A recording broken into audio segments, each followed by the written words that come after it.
everybody, it's your girl BondyBlue, and I am here to announce that I am teaming up with Reset by Design Wellness, a travel and wellness brand that focuses on empowering Black women like you and I, girl. And I am so excited because I have been wanting to go to Africa for forever, and I am finally getting that opportunity with this upcoming Heritage and Reset Wellness Retreat in Ghana. It's going down, y'all, in November 1st through the 9th, 9 days, 8 nights. It's going to be 2 different locations when we're on this trip. This is all inclusive. It's going to come with so many benefits, including an African ancestry test. There's going to be cooking classes, a boat cruise. There's going to be an opportunity to engage, to rejuvenate, to connect with one another, to connect with our ancestors. I am so excited about this, and I'm even more excited that some of my members will be coming along and we can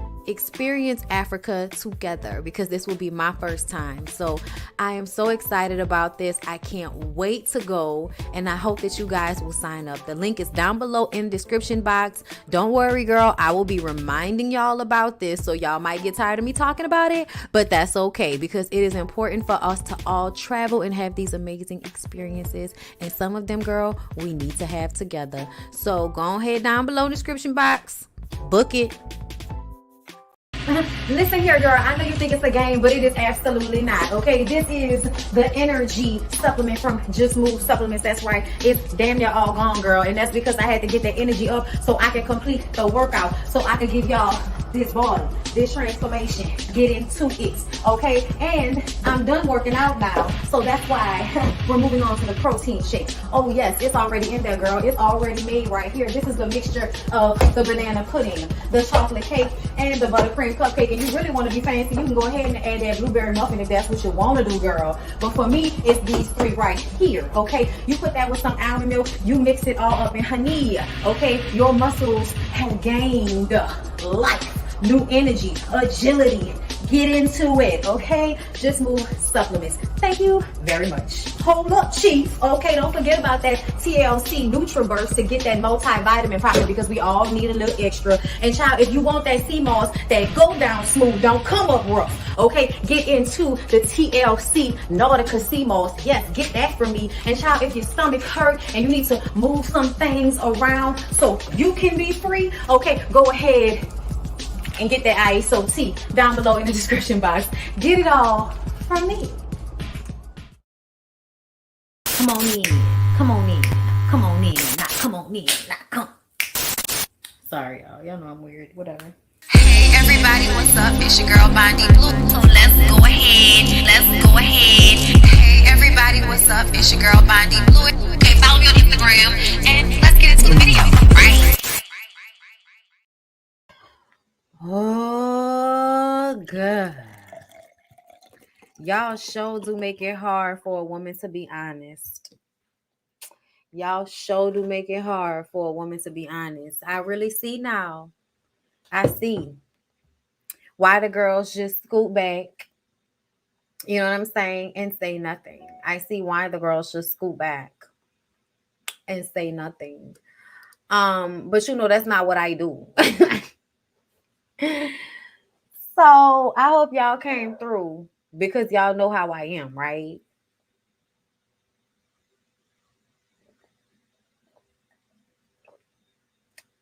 Okay. Make sure y'all like the video. This is Cooper and Thief Pinot Noir, if y'all were, wondering. It's like one of my favorite brand for wine. I'm a red wine girl myself, dry wine for the palate. This is really good though. Like, this has a good little stick, like little sweet tone to it. Like, you know what I'm saying?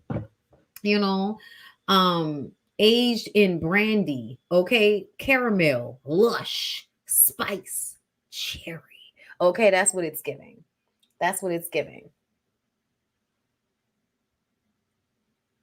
Okay, I see y'all in the comments. I can finally see y'all in the comments. In my last live, I couldn't see y'all. So I'm so glad to see y'all. Make sure y'all come in here and like the video, because it tells YouTube to tell other people that I'm on live. Okay? So make sure you like the video. Okay? So let's go. You know what? Thank you for reminding me of this. Thank you for reminding me of this. Thank you, really. I can always, ensure for you to come through. Okay. Thank you. We want that raw shit anyways. I'm glad, girl, because that's what I'm gonna give. Let's go ahead and get into it. Love and Hip Hop Miami. I can't believe they're back. Y'all dropped Love and Hip Hop Hollywood. But here we are once again, mi gente, with the telenovela Hood Drama. Or should I say dramedy? Because it should be funny. That is Love and Hip Hop Miami. First of all, let's go ahead and get into my notes because I don't want to waste any time. Without any further ado, the Mucinex monster.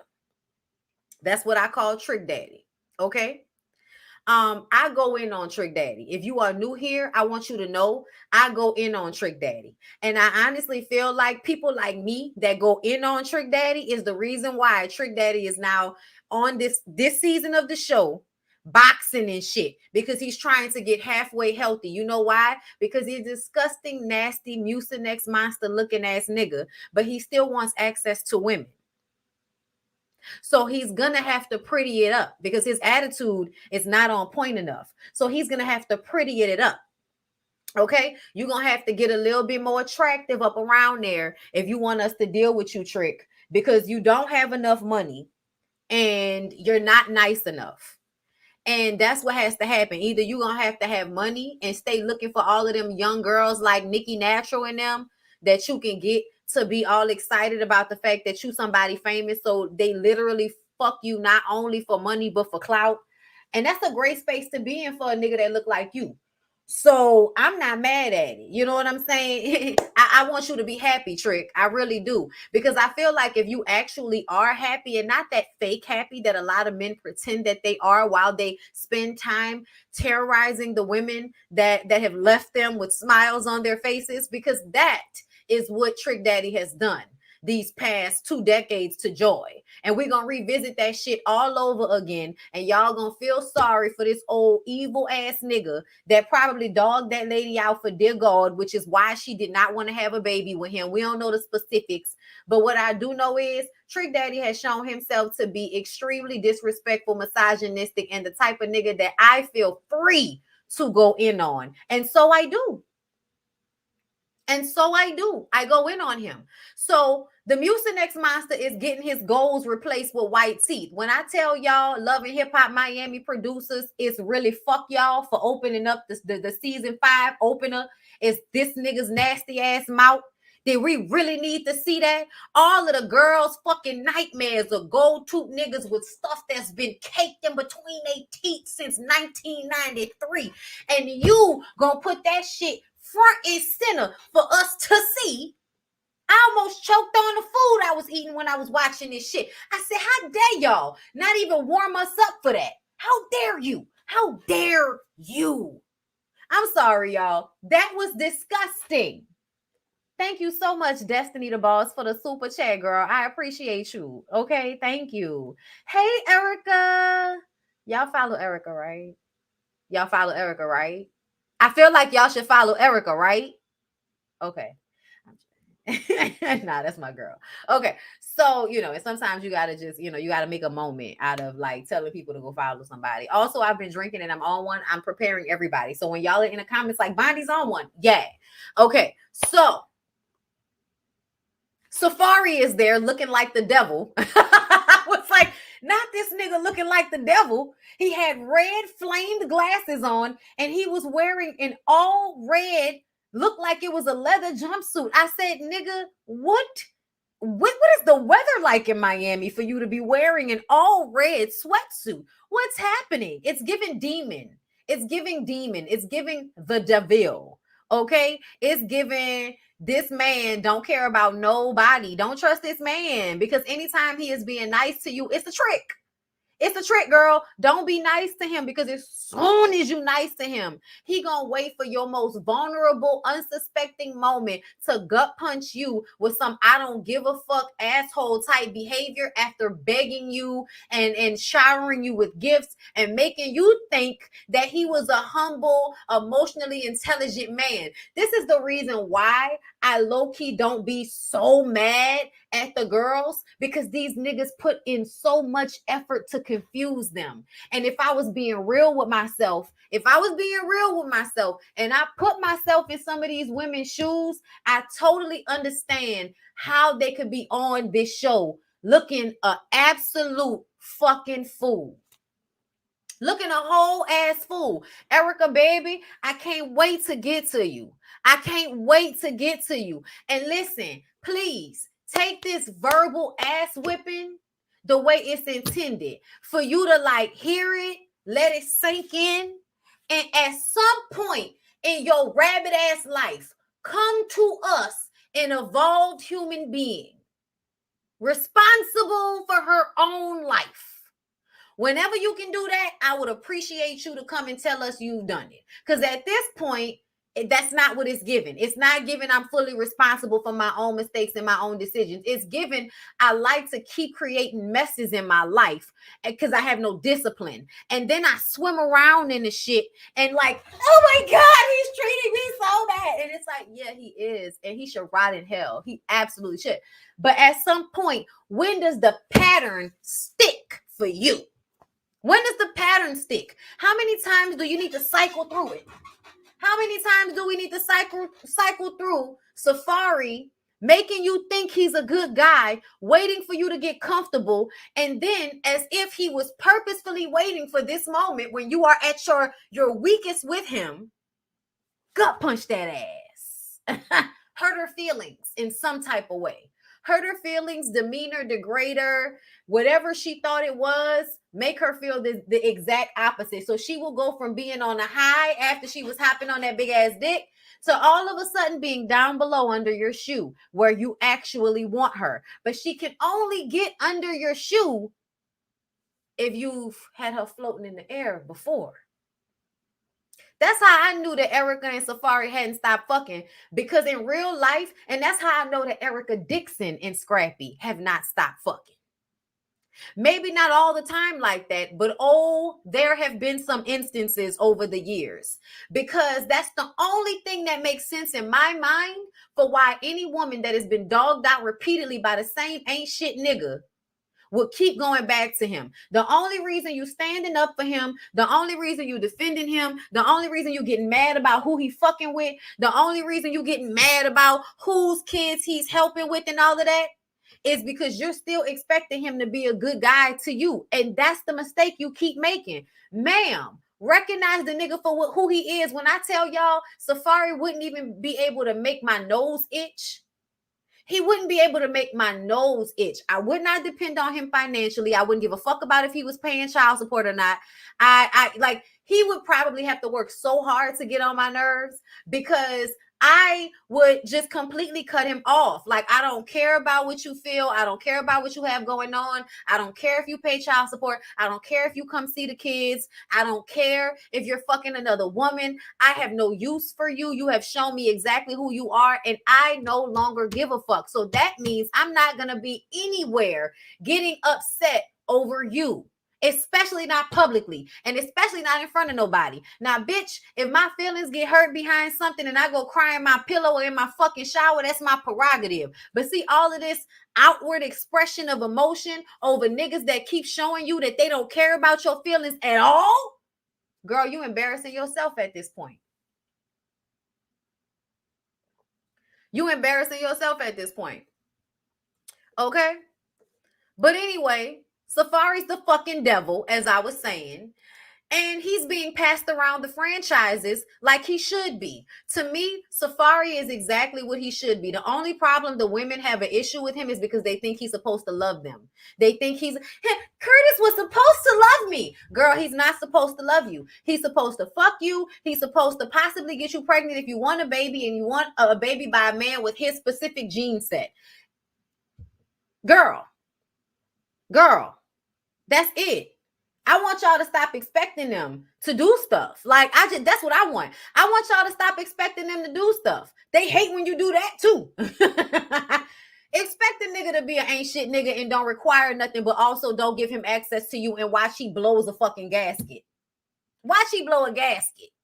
But she don't know how to do that because she keep letting them come over there and dickmatize and put dick juice on her brain and shit. You know what I'm saying? So, but I think it's fine that he's passed around all of the girls on the franchises. I don't see a problem with it. Honestly, I wasn't even mad that Amara was fucking him. I wanted Amara to continue doing what she had been doing, which was not showing anybody that she was fucking him. That's what I wanted her to do. Fuck him, enjoy him, and then release him back out into the wild like he's supposed to be. Like Safari is one of those men that you are not supposed to form an emotional attachment to. You are supposed to enjoy when they shower you with gifts. You were supposed to take their dick, wear a condom, and then you were supposed to move on by your way. Don't have a baby by them, and please do not get emotionally invested. And pay attention to when they're trying to get an emotional response out of you, because niggas do that shit too. Say stuff that they pretend they don't know is going to offend you because they want to have you emotionally in an uproar. Because if you are angry, sad, disappointed, shocked, feeling any type of negative emotion, they can then play with your emotions. It's like an opening. Oh, bitch, I just told you something that hurt your feelings.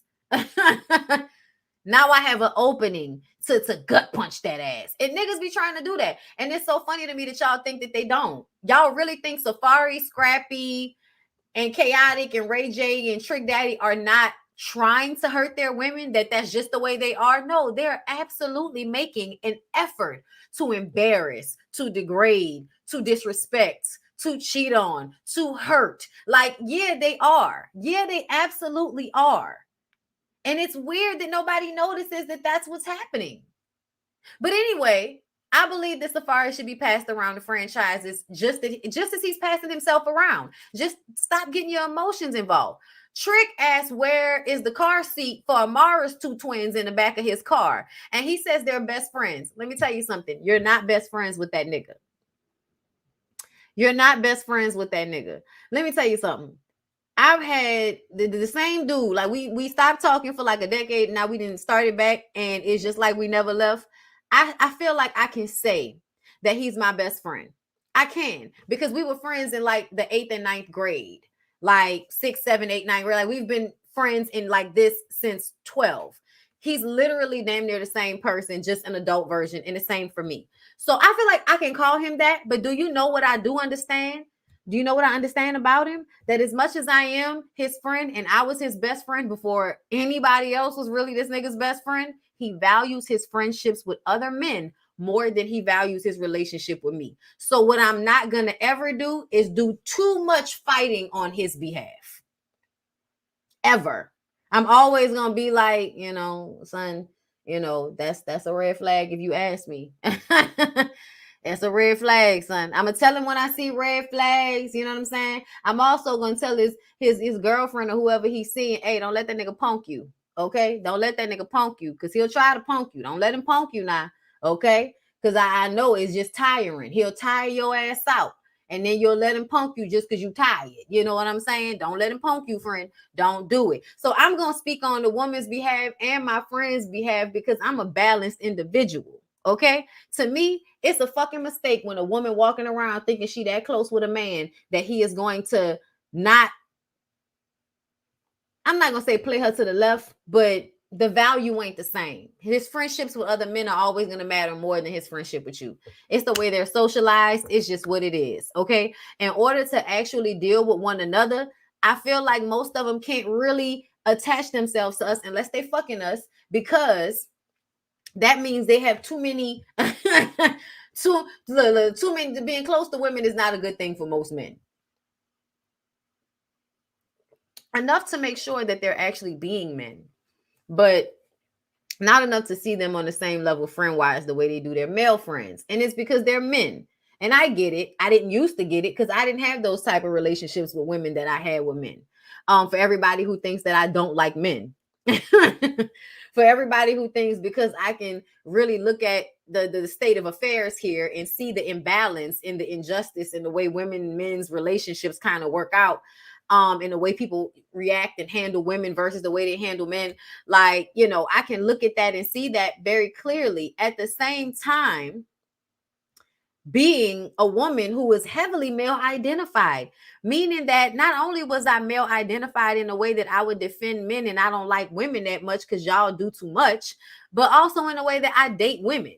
So I'm absolutely somebody that would talk to men about women like, oh, I fucked this girl.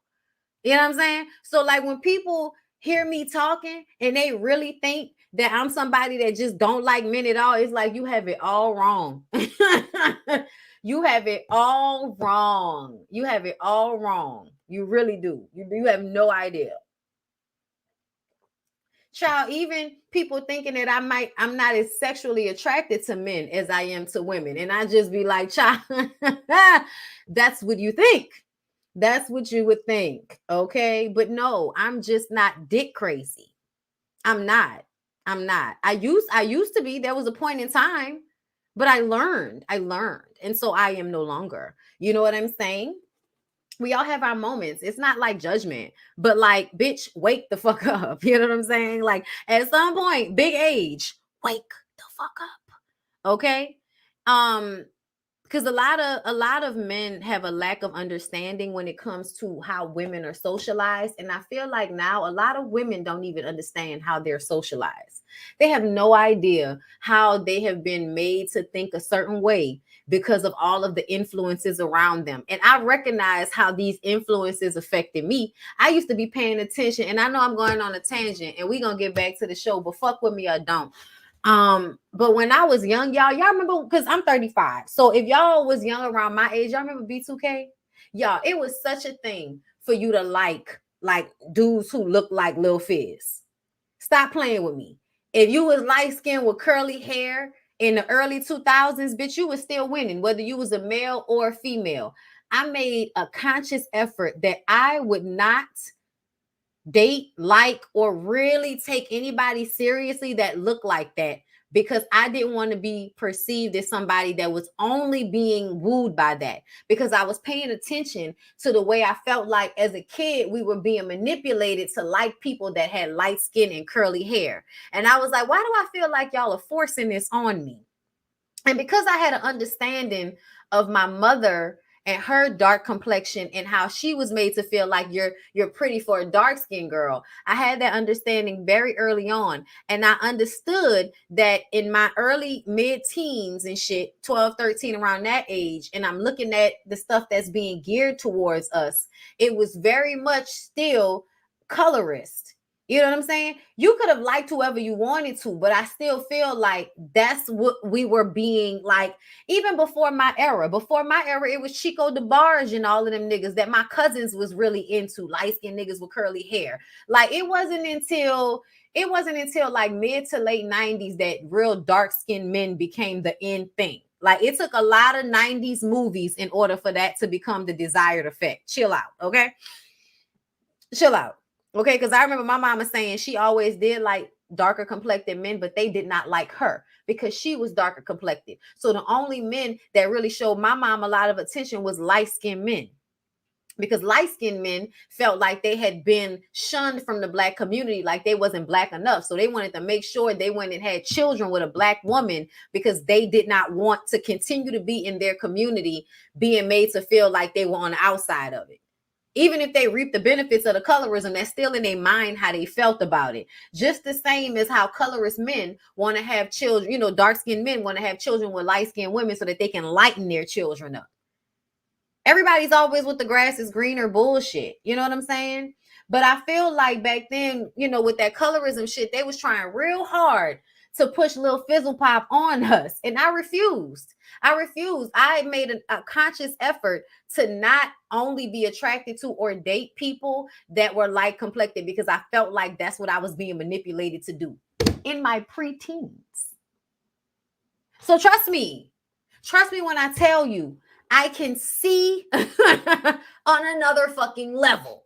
Okay? Believe it or not, bitch, this is my gift. It's not just the talking, it's the seeing. Okay? All right. So understand, I like men, but I can still see. Is what I'm saying. Okay? I say all that to say. Suki, Suki is doing a press tour for her song Casamigos, put a Casamigos in my cup. I don't know how the song go, but she's in her deep voice and she's doing like this and she's wearing dark hair. And I'm trying to be classy based, but still real sexy because I'm Suki Hana, but I'm taking it down and I'm not doing that. Yeah, eating his ass because I'm eating his ass. Like, I'm not doing that. Y'all know what I thought was so funny about the Suki thing? First of all, Suki be straight playing with people. There's no new Suki. Like they said, bitch, you was being led by chain around your fucking neck in NLE Chopper's video.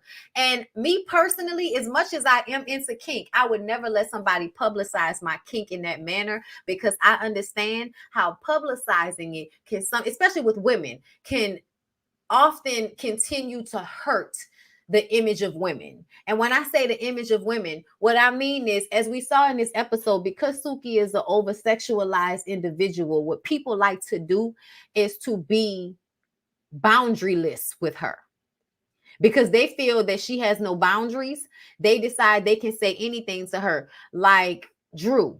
Y'all, I do not like Drewski. The white boy, he used to be on Love and Hip Hop Hollywood, and now he's, he was in this episode as a radio host, right? Because that's what he does.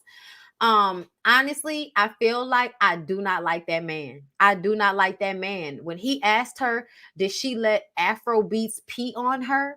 I was like, why the fuck would she have let Afro Beats pee on her? Why would she have done that? Why would she have done that? Why would you ask her that? And he asked her that because he wanted to embarrass her, because he wanted to put her in her place, because he wanted to over-sexualize her himself, which is more dangerous when he does it, as far as I'm concerned. I did not like that he asked her that because I feel like, are you niggas really that slow? Are you really that slow? Let me ask you, do you not understand that people do all kinds of shit when they are comfortable with a partner, but it doesn't mean that they are open to doing those things with everybody that they come in contact with? It all, you know what I'm saying? Like, Suki's not a hoe. Like, so we can be clear, Suki is not a hoe. She is a freak and a woman that does not mind showcasing it on social media how nasty and degenerate and gutter butt she is. Okay? But she's not a hoe. And when I say she's not a hoe, I mean that we don't have a record of Suki fucking any and everybody. We don't have a record of Suki being a prostitute. We don't have a record of Suki handling herself in that manner. Now, when Suki was in a relationship with Kill Bill, her ain't shit ass boyfriend that didn't have nearly as much as she did without selling drugs and doing something criminal, who rode her coattails and then did interviews about her like a bitch, that nigga, yeah, she was trying to please him sexually and also make money at the same time on her OnlyFans when the pandemic happened and she couldn't make her money the way she normally does. But she did those things with her dude. And it really annoys me when adults act like they can't understand the nuance of someone is absolutely a freak and do nasty shit, but they are not going to do it with any and everybody, which means as a man, you should not come up to a woman acting and talking to her as if she's going to do anything she's done in her relationship with just any old dude. That kind of seems like the adult common sense thing. But what men like to do is press women like this, so that they can see if they can get in. And if they can't get in, they love for opportunities to embarrass you and make you feel shameful and make you feel guilt about your sexual liberation. Because as much as I don't agree with the way that Suki handles herself, I can assess Suki and call her, a clout chaser, male identified, a pick me her damn self. I absolutely can. But in the same breath, I can say the fact that men think that's an excuse for them to be disrespectful to her, that what I want y'all to understand is no longer acceptable. That is not okay. And if a woman is really disrespecting herself, when you disrespect her, you prove that you are just as disrespectful as she is. When y'all put it in y'all head that it's okay for you to disrespect somebody because they're a hood rat, when you say that it's okay for you to disrespect any woman because she doesn't respect herself. Motherfucker, you don't know why that lady is in the space that she's in. You don't know why that lady is in the space that she's in, what she's been through, how she might have been violated or disrespected in her life in order to get her to the place where she needs to experience her sexual liberation in a way that makes her feel powerful, because you never know how that's been taken away from her. So I often can look at the situation and back it all the way the fuck up, and y'all don't like to do that. Y'all don't want to back it all the way up. Y'all don't want to deal with the reason why Suki, Destiny, feels the need to use her sexuality as a way to make money. But you know what I can tell you, based on my 35 years on this fucking earth, that niggas pay.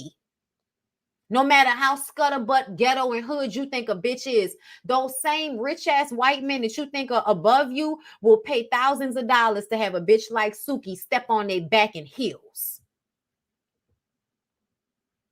That's what I know. And so I don't spend time looking down on women for how they try to dig themselves out of the fucked up world we live in. I don't. That's not my thing. I feel like there are enough men and pick-me's to do that. I don't need to be a part of that. I don't need to continue to gang up on women for how they've dealt with living in this society, where you're told to be a virgin, but then also made to feel bad when you are one. And vice versa. I'm sorry. I don't know how to do it. But Suki's trying to change her image because, like most women, she did what she could to get in y'all eyes, right? And sometimes that takes all this gross, disgusting shit that she's done. That's the only way y'all would see her and separate her from the other girls. That's how she felt in her head. And you can't tell me that there hasn't been some man or many men along the way, and some women that believe what those men believe along the way, that have taught Suki that appealing to a man's sexual desires is all she has to offer them. So that is the way this lady has decided to get her paper. By shocking y'all and by using her sexuality to get y'all attention. So when she tries to give y'all new Suki, it's because Destiny doesn't really want to be Suki, but nobody in Dade County, motherfucking Florida, in Miami, gave Destiny a real choice. So now that Destiny had to become Suki in order to do what she needed to do for herself, okay? She has moments where she would like to free herself from how y'all see her, because it's dangerous for her. But the funny part about it is it's dangerous for her anyway. The girls who don't talk how she talk get raped. The girls who don't act how she act still get disrespected.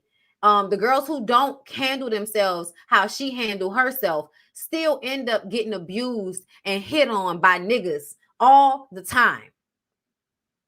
So when y'all talk this shit about how these women need to act, please tell me what in this world is giving them the you know what I'm saying, the need to do that. What exactly in this world tells them that they don't, or they should not, use their sex to get ahead? When all you niggas fake in front online, but then pay for the pussy behind the scenes. When y'all pay for the OnlyFans and then get on social media and talk about how your girlfriend can't be doing OnlyFans, but you're gonna go pay your hard-earned money to an OnlyFans model. It's mad weird to me. Charlemagne laughing in Suki's face about her song being taken seriously was some of the most disrespectful shit that I've ever seen. Really, Charlemagne? Like, don't get me wrong. I think Charlemagne keeps it even keel, meaning that if Blueface was sitting in front of him, he would have laughed at that nigga too. So don't get me wrong. But that was a part of that hurt my feelings for her, because I feel like when she was making these decisions, she didn't know any better. And now that she may know better, she's stuck. And I don't think that's fair all the time, y'all. I'm sorry. I don't. And for somebody like Charlemagne that is literally sitting on a pedestal above this girl, for him to laugh at her because her song won't be taken seriously, like, it's crazy. because you can laugh at her, but you still got to interview her. Somebody's still telling you that you got to interview Suki on her press tour. So it's funny how you can look down on somebody whose tactics have put them right in front of you, and they otherwise wouldn't have made it to your eyesight. They wouldn't have made it to your show if they hadn't have been doing. Like, I'm gonna be real. Do y'all think Suki would have became as famous as she did if she wasn't doing what she doing? Stop fucking playing with me. Okay? Hold up, y'all. Like the video. I'll be right back.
I'm sorry, y'all. My man came in. Okay, I'm so sorry. Okay, they said, hey, Lyric. He said, well, what's happening, people? He just got home. I had to, let him know what all happened at the grocery store today. So he can know what's in there for him. Because if I don't tell him, he ain't gonna know. Okay. But anyway, so I said what I had to say about Suki. Okay. So what? Babe. Don't start. She broke up with you. He acting like he broke up with her. Right. Oh, you moved. Right. It was you who made that decision, right? I think she let that nigga make that announcement, right? She gave him that. Not after I done made the video and the video has premiered. Now you can tell everybody that you've moved on. After I already did a video that said I moved on, that had to be taped at least a week ago. Girl. I'm sorry, me and my husband being petty together. So yeah, you know what I'm saying? So, Suki. So, y'all, this is no disrespect to the gay boys that I love and the gay boys that love me, because this ain't for all of the gay boys. Okay, I'm saying that. But I thought it was extremely funny that the people that were speaking the loudest, telling Suki that she didn't need to be a new Suki, were the gay boys. Because they want her to make music for them. Because she's not making music for us. Let's be very clear. Talking about eating his ass, girl, that is a song from a man to another man. Like, girl, that is a song from a male to another male, bitch. That is not a song about a woman to a male. I feel like Saucy Santana wrote that shit, babe. You know he writes for all of the bitches. Saucy writes for all of the bitches, okay? Like, I really feel like that. I feel like Saucy be writing for the City Girls. I feel like Saucy be writing for Summer Walker. I feel like anybody that y'all see Saucy Santana out with, I think he write for them. No fucking lie. I think that nigga is so fucking talented. I love him. And I feel like because of the way y'all are about people that, bend in gender, especially when it's niggas and beards with BBLs, y'all not gonna let him be as great as he really should be, because he not white enough for y'all. If he was a little bit more Caucasian, like if he was one of them gay black boys that only date white men, girl, he would be blowing up over there by the white people. And once you blow up by the white people, you've blown up, girl. But because he's for these niggas, okay, because Santana is for these niggas, he not gonna blow up as an artist the way he could, at least right now. Okay, so the way he making that paper is to write for these bitches. Okay, and that's what I feel like is going on. All right. I'm sorry. That's how I feel. I feel like if you listen to the way he rap, like there's no way you can't hear that cadence in City Girl songs. Like he's absolutely writing for them. And I feel like he might have wrote Eating His Ass. The only reason I don't think Santana wrote that is because I think Santana's a better writer than that. But either way, I feel like Suki, that song you made is for gay men, and that's why they mad at you for switching up. Because as soon as you start doing music for women, you're not gonna be saying no disrespectful shit like eating his ass, eating his ass. And listen, as a woman, I don't care what you do sexually because I got my own kink. So I ain't worrying about nobody else's kink. Please don't misunderstand me. But as a woman, bitch, K. Michelle, I don't think that any grown-ass woman that has self-respect and dignity should be anywhere publicly talking about how much she enjoys spreading a grown-ass man's cheeks and licking, especially because a lot of these niggas don't wipe their ass all the way. Not my nigga, but just a lot of these niggas, okay? That's just based on what I've seen out there. That's based on what I've seen out there, okay? So to me, and you know, like real men should have hair on their ass. Like, what's going on? I just mean, you know, niggas that's hairy. Like, I don't sorry, like, what's going on? Like, what's going on? Like, oh, like no.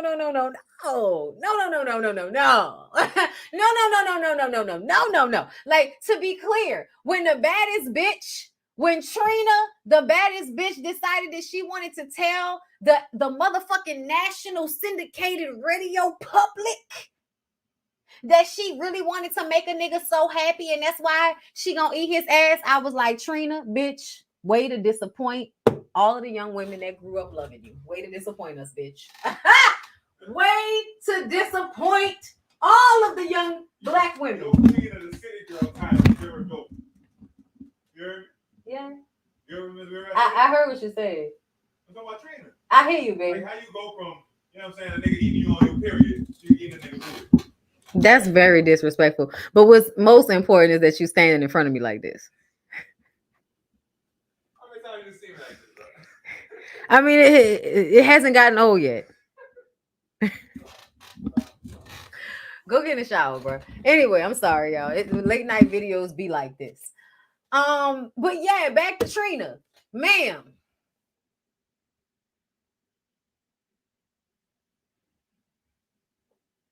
I just feel like when you Trina and you that girl, and like there's like a generation of niggas that like grew up fantasizing about you, please don't ever let them know that you will eat their ass. Please don't let them know that. Girl, if you find a man that's deserving of that, go ahead and do it. But I would just like to remind everybody of what happened to Vivica A. Fox when she ate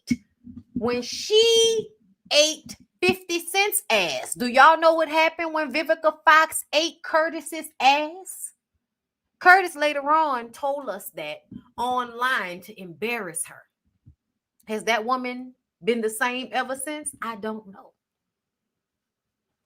I don't feel that she's been the same, but she got more money than me, girl, so I don't know. But what I do know is I felt embarrassed for her, okay? I felt embarrassed for her. And I feel embarrassed whenever women decide they want to let us know they single again, back on the prowl. Thought it was perfect. I don't know how. Please, if you don't have a nigga that you with all the time like that, please don't tell nobody that you out here eating his ass. Because I even give Gabrielle Union the slide on that one because that's that lady husband. That's that lady husband. Not that means anything. But that's that lady husband. You know what I'm saying? And I feel like if you want to eat your husband ass, at least he's paying your bills.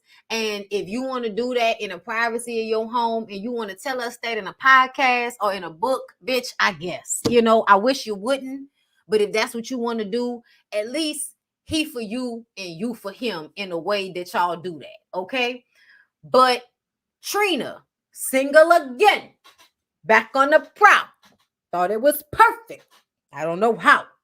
She broke up with the little nigga that I feel like about to start stalking her, but we'll wait and find out. But girl, don't tell nobody that out loud in public. Don't tell nobody that out loud in public. I'm sorry, y'all. You can call me what you want to, but I feel like a bitch should be on a pedestal in her mind. She should. I do think that way. And that pedestal should involve not saying you do nasty shit like eating niggas' asses. Because please understand, even when niggas like to eat ass, even when they love ass worship and all of that, do you know why they turned on by it? Because it's nasty and disgusting. And they feel like if I can do the nastiest thing to you and you moan while I do it, that's going to turn me on even more. Blows these niggas' minds, moaning while they licking your booty hole. Yeah. Girl, it's because he thinks it's so nasty.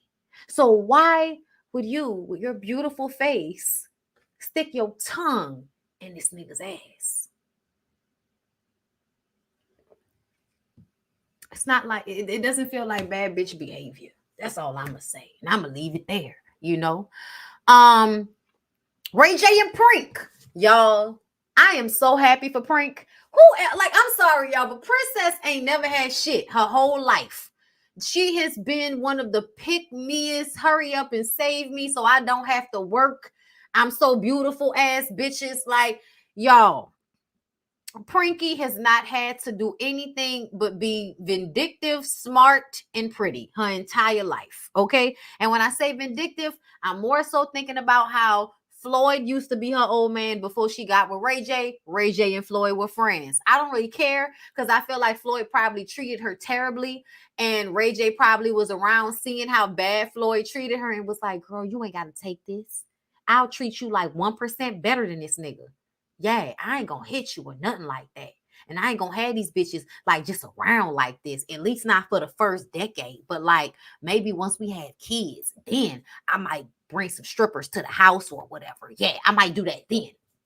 But like just off rip, I'm a romancy. I'm gonna make sure you know you the one before I start disrespecting you. You know, he disrespecting you off rip. And I don't really appreciate the disrespect. You know, I imagine the conversation might have went along the lines of something like that. As to why Princess decided to leave Floyd Mayweather and decide to be in a long, tumultuous relationship with Ray J. Okay? But she ain't never had nothing, y'all. Prink ain't never had nothing for herself. And y'all, Prink has now decided that she is a poker player. Prinky said, I learned how to play poker 6 months ago and I've won 2 tournaments.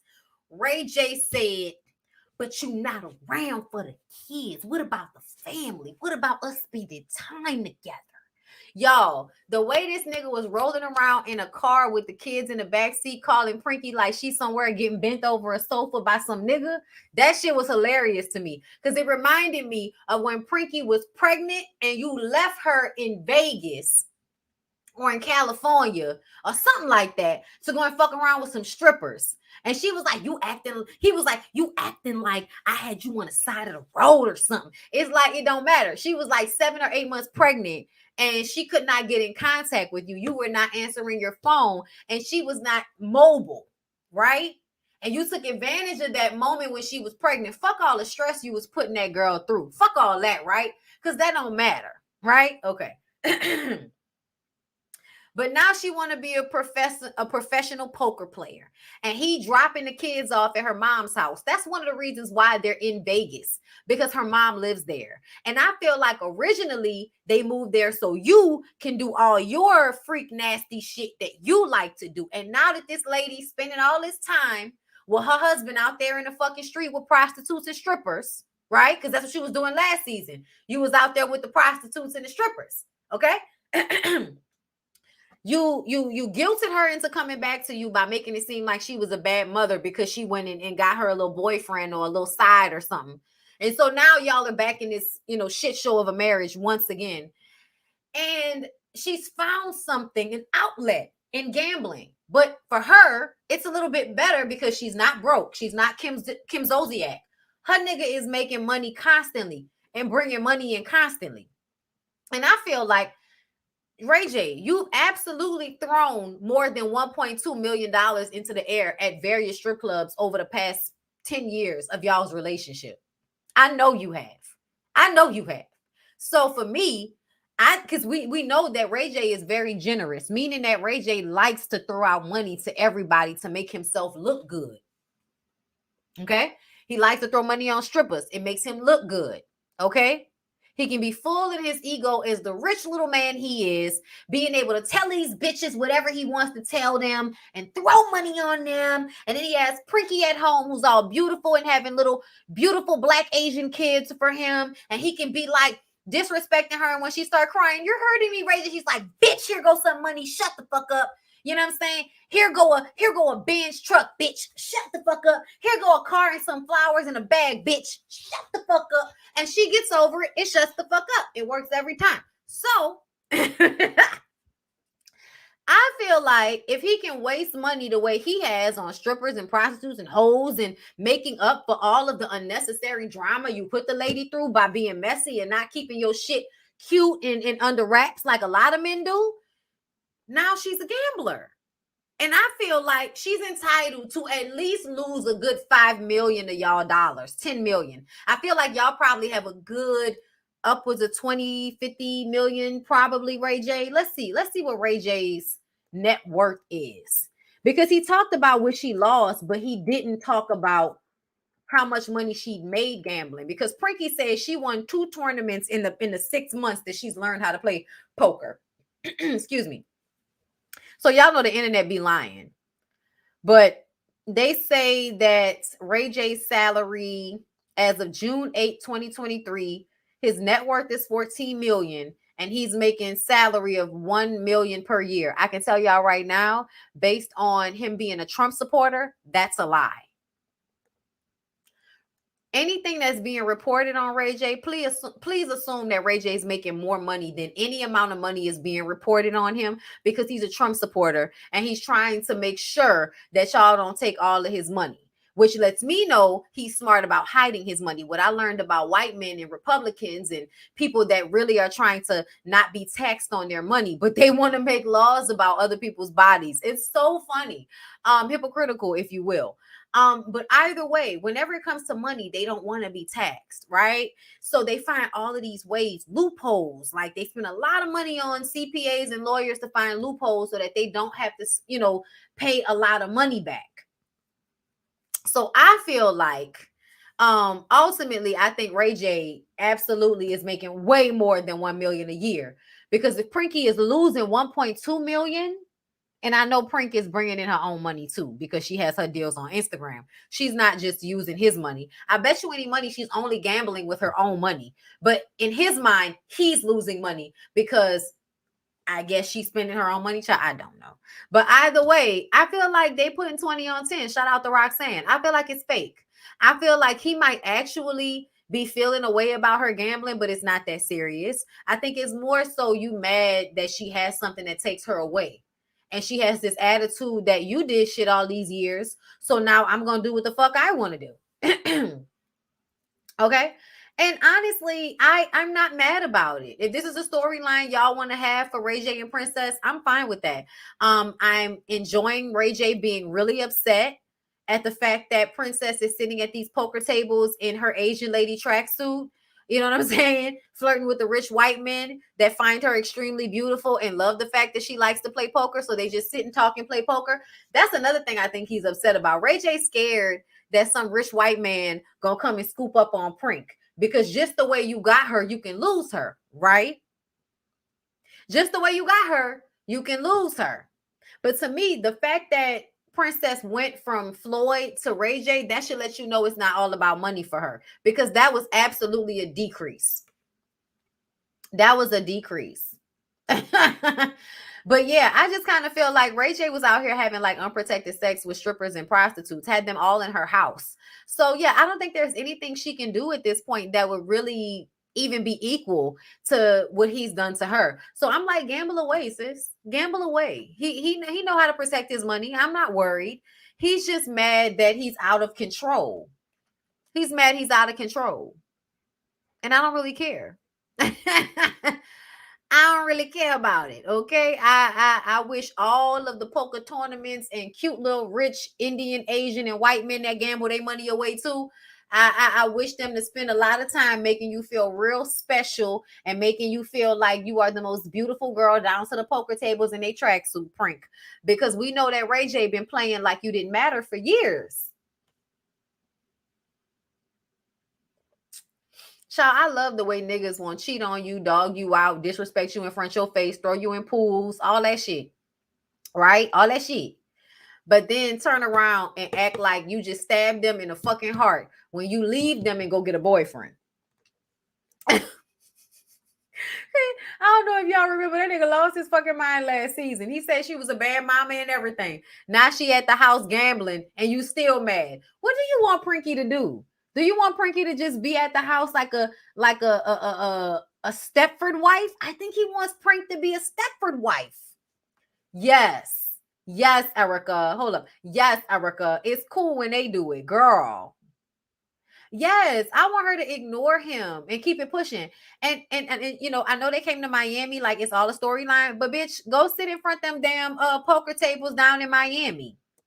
I'ma see if Lyric trying to take me down to the casino in Biloxi since he's taking me out of town this weekend like good husbands do. When they see their wife working all the time, they just, you know, they just book trips and take their wife out of town for a little short weekend. Okay.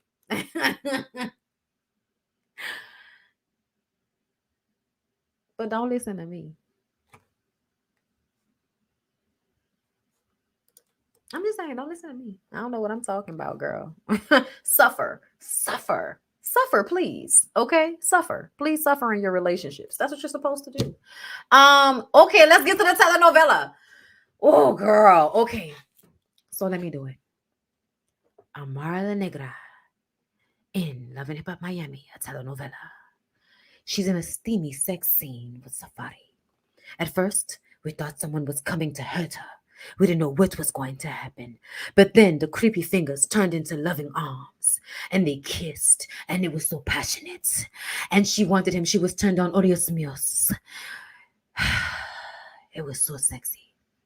But then they're drinking and they're editing. It's really cut up really, really bad. So they have to talk. And they talk about how Amara says Safari was just buying her stuff. He would just shower her with gifts. And so eventually she let him in. And they've been having sex. Hot Caribbean sex. I love y'all. I'm having so much fun. Okay. But she's bothered by the people in the comments because people are really upset at her for dating Erica Mena's like terrible baby daddy, right? And we're all like, Amara, what are you doing? Like, why are you dating Safari? He's such a problem. Why are you doing this to yourself?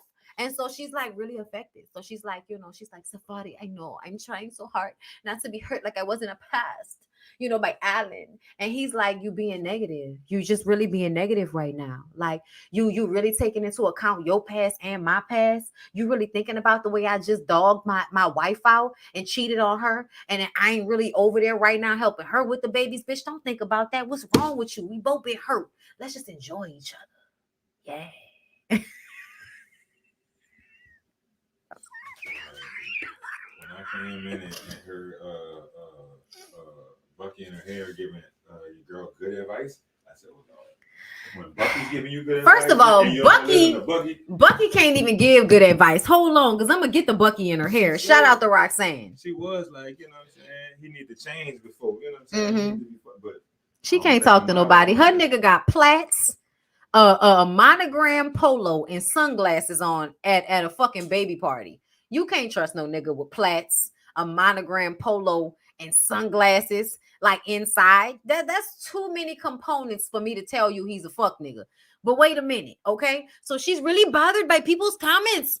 He doesn't care. Safari doesn't give a fuck about how anybody feels about any comments, okay? He don't give a fuck, all right? He don't care how none of y'all feel. He don't care. I think he does care. I think that he's a narcissist and he really doesn't like when people talk bad about him, but he's also a fucking child. So he likes to get back at us. And it's like, but we don't care, Safari. So when you ruin your life for the sake of making somebody mad, you're just ruining your life. Like, you're not ruining my life by being an asshole to your baby mama and not taking care of your kids. When you get older and they give you their ass to kiss because of all of this, it'll be your life that you did this to. It won't be mine. Like, I don't know why people online, like people on reality shows are always trying to get back at somebody.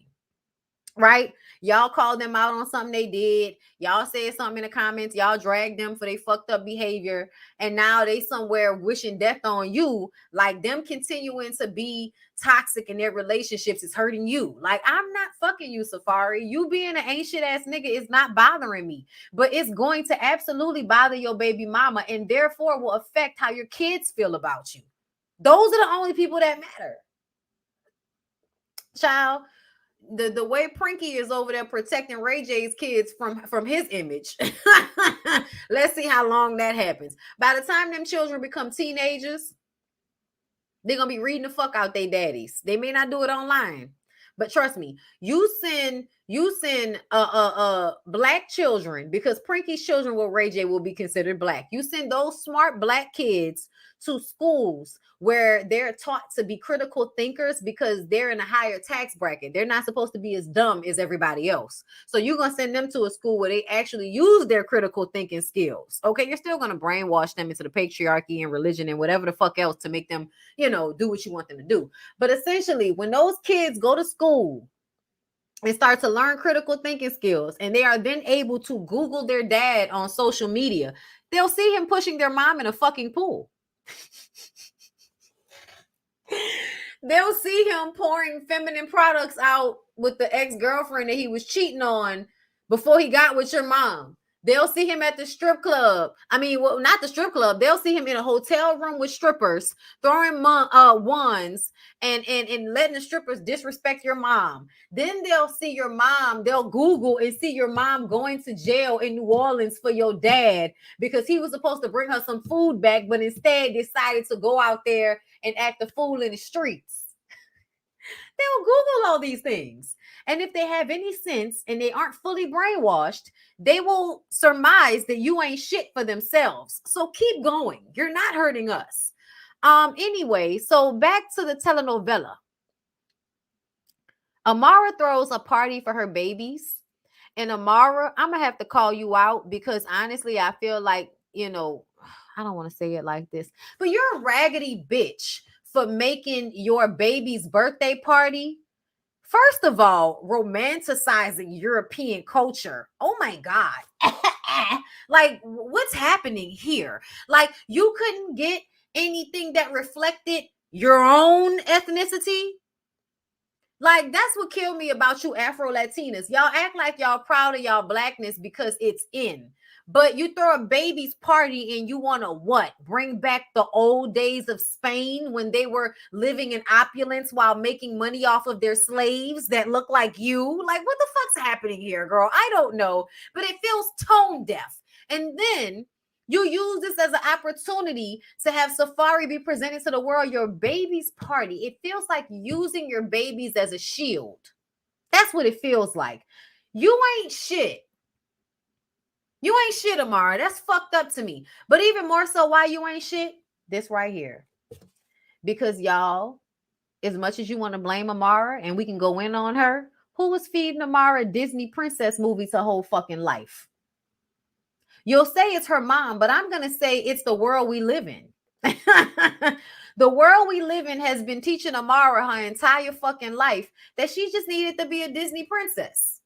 And she was going to find a prince that was going to come and save her. Now, we can see that that's not true because your daddy didn't save nobody. Your baby daddy didn't save nobody. And them last couple of niggas you was with ain't saved nobody. That should have been enough evidence for you to stop living in fairy tale land. But nope, here we are. Here we are with you looking a goddamn fool in some white lady's wig with a stupid nigga that's not taking care of his own kids, but got Rolexes that your babies cannot and should not wear. Y'all, I cannot stand. Like, because y'all really fall for the gifts. Y'all really fall for the gifts. Y'all fall for the gifts a lot. And I hate that y'all do that to yourselves because material things mean nothing. Meaning that if a man is going to continue to disrespect you, him buying you shit doesn't matter. So when Prinky was online this past week for her birthday with her expensive car and her expensive bag, and everybody was like, oh my God, princess. I was like, he's bought you for another couple of years. Great for you. Because at the end of the day, Prinky will now continue to be disrespected, but she's got a car and a bag. Ray J will still not be a better man to her, but she's got a car and a fucking bag. And that's how y'all think. So a nigga like Safari can come into the situation and buy you gifts and do what he knows you bitches like, which is pretend like he got it like that, buying y'all watches, shoplifting the fucking pootie. Shout out to Jerry Maguire. Those of y'all that are not old enough to know the Jerry Maguire movie, please go watch Jerry Maguire.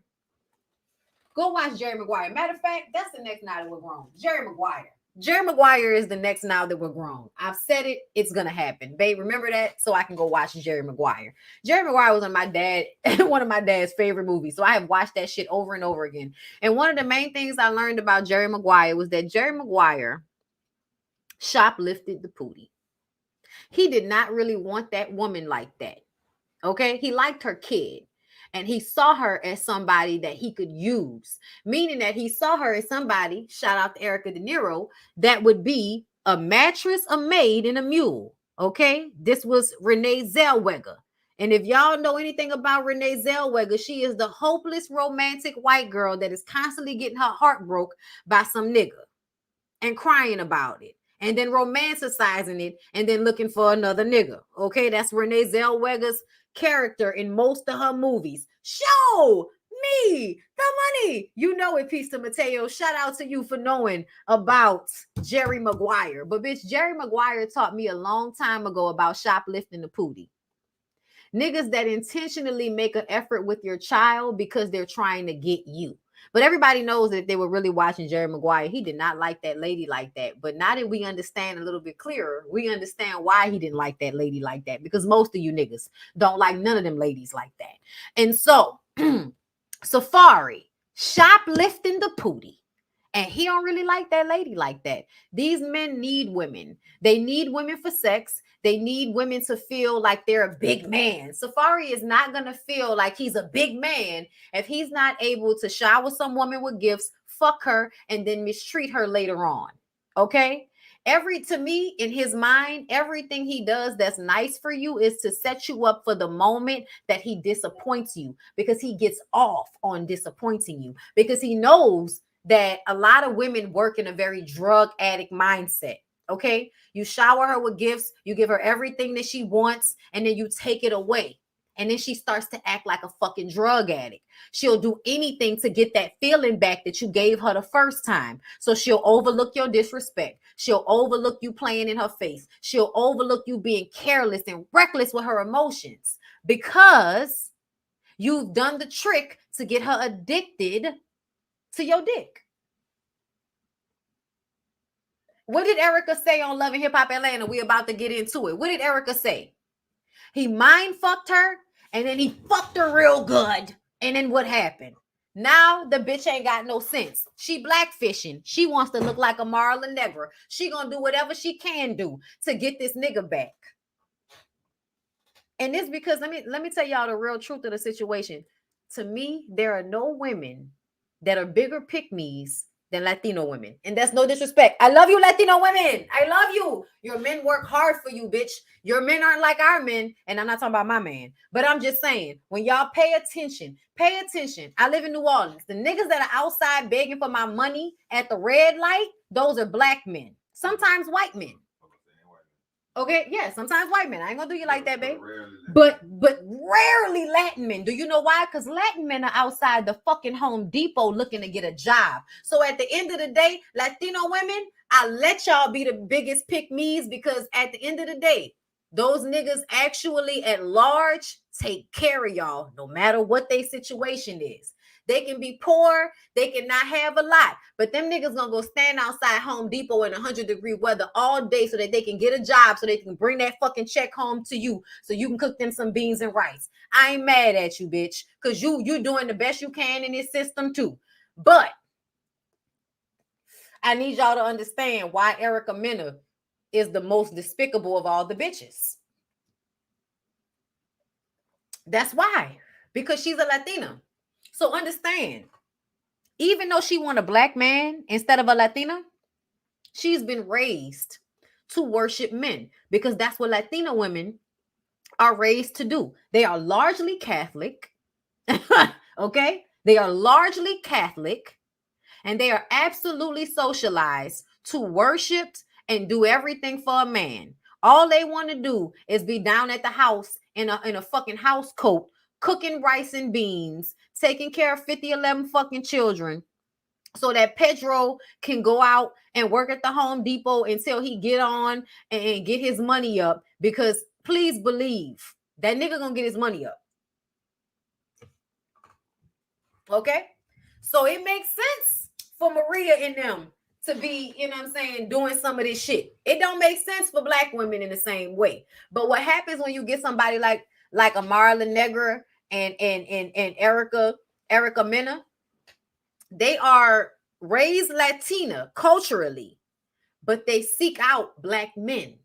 And so the die-hard energy that a Latina woman would actually get back if she were with another Latina man. Okay? And I think this is what Amara was trying to do with old boy in the Dominican Republic. But yeah, nah. He ain't Latino enough. he Dominican. Dominicans, y'all are black.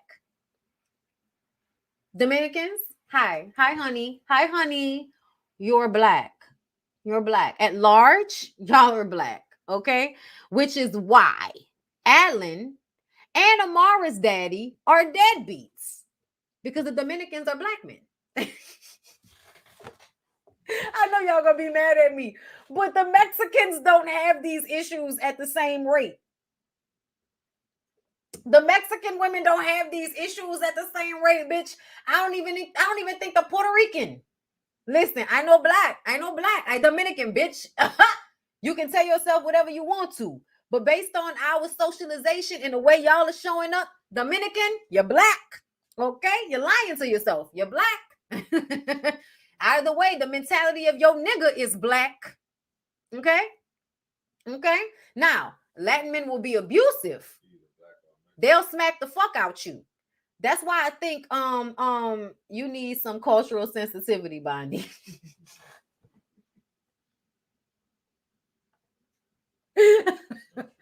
I probably do. I apologize to all the ethnicities that I said something disrespectful to, but I kind of feel like since I'm also talking bad about black people and I am black, you should shut the fuck up. So there's that. So yeah. Erica, I'm sorry, Amara, you're embarrassing yourself. That's it. Shay, Bobby, why you did that to your face? Bobby, just for a second, Bobby, I appreciate your contribution to this episode because you was flopping around and you know, making little fires all over the place, and we appreciate your contribution. You was giving Carly red, bitch. You was giving Carly red, Bobby, and we appreciate you for that. But Bobby, why did you do this to yourself? Like, I think Bobby was so pretty all by himself. Like, he really didn't need this. He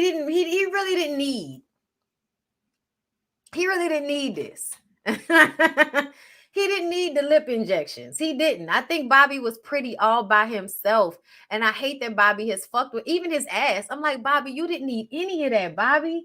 Bobby, you were so cute. Like, pretty in the face. You know what I'm saying? Perfect. You know what I'm saying? Male model body. You didn't need to do anything but work out and take good care of yourself. Drink your water and don't be stressed out by these niggas. You know what I'm saying? Don't stretch your face too wide when you suck dick. You know what I'm saying? Like, just be careful with your things.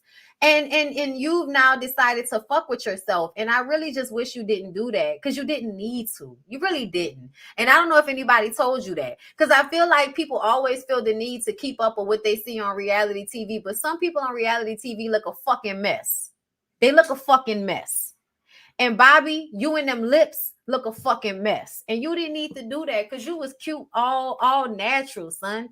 You was real cute all natural. And I really wish you would have lived in that. You know what I'm saying? I'm really sad about that, Bobby. You know, but I'm gonna let y'all do whatever the fuck y'all want to do. But Shay, baby, your baby daddy Fabo, that you've been on and off with for 10 years, you said that, you know, he wanted to move from Wisconsin after being on and off for a fucking decade. You get pregnant, and now he wants to move out here to be with you and the baby. And you tell him, nah, you ain't got to move out here for me. If you wanna, you know, be a father, you can always be a father. I ain't gonna stop you, bitch. Are you stupid? These niggas want you. They get you pregnant because they want to trap you. Girl, like, he's still gonna dog you out and do whatever the fuck he want to do whenever shit gets too difficult. You know what I'm saying? He's still gonna disrespect you and do whatever he want to do based on his hair, outfit, sunglasses, and demeanor, and, you know, having you go back and forth for 10 years while he was in fucking Wisconsin. You talking about, oh, that made me so turned on when he told me that he wanted me and he wasn't just coming for the baby. It's like, girl, please get some motherfucking dignity. Please get some dignity. I want y'all to find dignity. I really do. Because I don't want y'all to be this excited and proclaim to us how excited you are about a man who played with you for a decade, finally deciding to choose you once you've gotten pregnant. Because a lot of the times when y'all get pregnant for these niggas, do you know what happened? It makes it easier for them to control you. Whereas when you were single and didn't have a baby, that nigga actually had to be nice to you in order to be with you. Now all he got to do is hold your baby over your head, and you going to do whatever the fuck he wants you to do. Whereas before you had a baby for him, he had to actually either show up the way you wanted him to show up or get the fuck out of your face, which is why y'all kept going back and forth for 10 years. But see, now you didn't have a baby. So you a mom though. Just like, and that's why I had the reaction I had to Kiki's weak ass baby daddy. Also, because I'm not a fan of men publicly humiliating women, because I feel like, you know, at the end of the day, women don't have the same social currency as men do. So whenever men employ like other people in order to embarrass and bully their women, I see that as weak, because those women are usually making concessions out of love for you. So there's no need for you to take that the extra step and use other people to bully them. If you feel that strongly about it, you need to leave them. If you feel that strongly about it. So that's why when old boy said he moved on, I was like, good. I'm so glad. Because I don't feel like women should really be trying to be with you niggas just because they get pregnant for y'all. I don't. I think women should be able to have babies because biologically that's what they would like to do. They would like to use their biology before it runs out of time. And I don't think they should have to wait on some man to get his mind right in order to do that, especially if they have the finances to do so. I don't think a man is necessarily important to the process. I don't, because I know a whole bunch of people that didn't have a man consistently in their life and they're doing just fucking fine. Or I know men that have had men in their lives and those men were abusive and did not really do the positive that y'all think they do just for being there. So in my mind, if there's a man that's in a relationship with a woman and he enjoys embarrassing her publicly, they should probably break up, because he's abusing her, in my mind, emotionally, verbally, mentally. He's doing things within the confines of their relationship to hurt her in order to make sure she's doing exactly what he wants her to do. Because once you take it public, you let me know that you're already doing shit behind the scenes. That's how I think. And I don't think like everybody else. Everybody else likes to take everything for fucking face value. They don't like to think that deeply into things. I like to take that shit deep because I like to have a full understanding. Okay. Let me read y'all comments before we move on to Love and Hip Hop Atlanta, because I'm done. I'm done. Girl, hold up. Shay says she giving her baby daddy a year to propose to her. She giving him a year. And if he don't propose to her within that year, she's done. You know what that tells me? He's already played games with you. He's already gave you the I don't trust this nigga vibe. And you giving him another opportunity to disappoint you. Instead of, and this is what I want a lot of women to do. And I know it feels really rich coming from somebody that has somebody, but please understand, I wasn't looking for nobody. When I found the nigga, I wasn't looking for him. It just kind of happened. Okay. And still to this day, I love him to death. I love him enough so if he can't be with me as I am, that I'll freely let this nigga go be whoever he is. And I will still be on the call list if anything happens to him. You ain't got to stay with me if you don't want to be with me. But I'm going to be me. And it's just going to be what it is. That's where I'm at with it. And that's what I want for everybody. That's what I want for everybody. Because he can be him. And I'm still here. Okay? And we're still strong. Okay? Love him to death. Okay? He's a bunch of fun. He is. He's a great guy. All right. Most of you niggas are not great guys. All right. Well, like the video and we're moving on.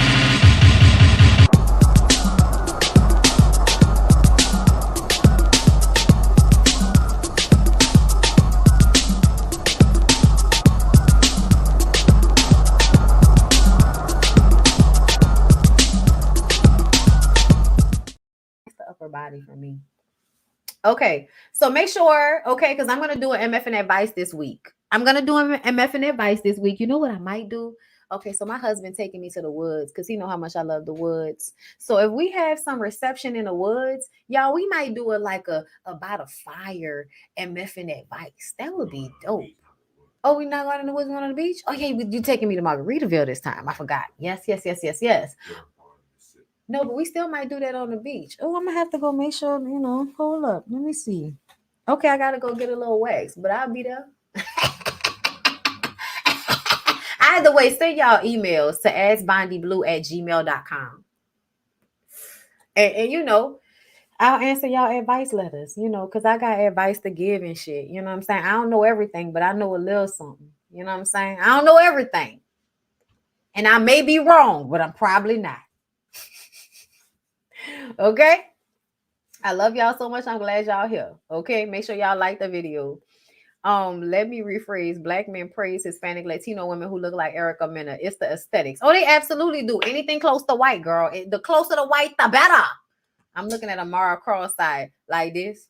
You looking at it like this? Amara, what's going on, Amara? Amara, why you doing?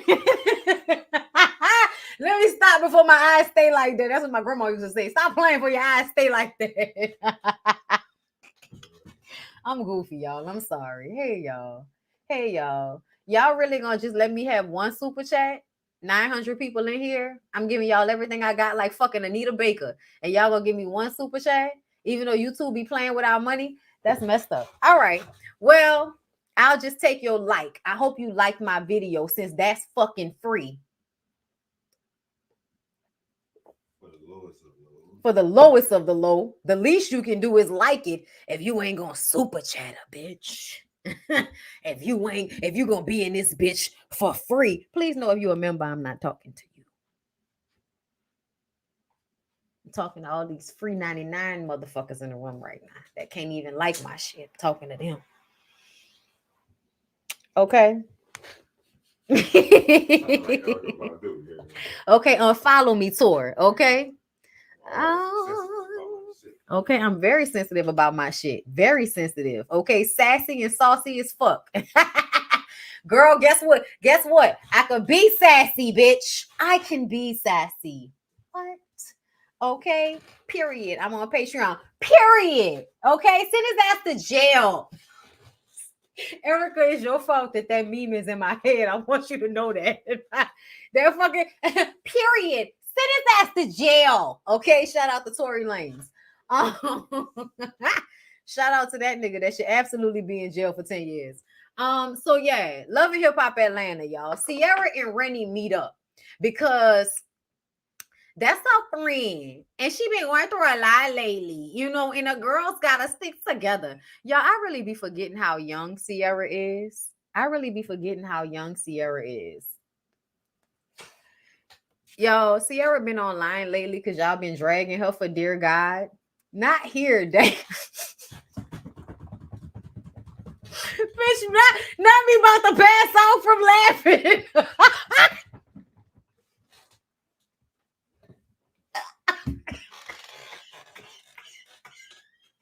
Oh my God. Thank you, Jay Thomas. Thank you. Thank you so much, baby. I appreciate you so much. She said, here, damn. Oh, shit. Oh, Oh, shit. you happy now, Gina? Will you marry me? Damn. Okay. Thank you. Thank you so much. I appreciate you. Y'all. No. I actually think Sierra's young, right? Isn't Sierra in her 20s? Yo, do I have it wrong this time? Who's young? No, why am I Googling her name like it's about to come up? Never mind. Just Googling Sierra, a company came up. I'm sorry, y'all. Listen, I'm sorry. She in her 30s, but I have to think about like somebody's upbringing. And I just kind of feel like Sierra is doing the best she got. You know what I'm saying? Doing the best she can with what she got. You know what I'm saying? Like, I really do feel like Sierra is still extremely impressive as a young woman. And I feel like she do not pick good men. But when that lady said, y'all be talking to me like I'm out here fucking everybody, and I was with Shooter since I was like 18. She went from Shooter to BK, BK to Eric. It's only really been 3 dudes, and they really be online like doing my girl real bad. Even if she is my age, I'm about to say, I think she's younger than me. But even if she is my age, y'all, I feel like that lady didn't have no good examples growing up, like talking about it. She just knows she got to get her money so that y'all can't take advantage of her. But sometimes when she be talking online, I be feeling sorry for her. I'm not gonna lie. I do. Sometimes when she be online, I be feeling bad for her because I feel like y'all be like slick online bullying her a little bit. Y'all really do. And y'all do it on behalf of niggas. Y'all did it on behalf of Eric. And we don't even fucking know him. So I really want y'all to scoop back a little bit off of Sierra, because I feel like what Sierra has told me is that even though she was probably raised to be insecure and a pick-me, she is still extremely successful and puts herself first in a mindset that she always about her business. And to be the type of woman that no matter what they about their business, no matter what's going on with them emotionally and in they fucked up relationships, that is not easy. That is a hard thing to do.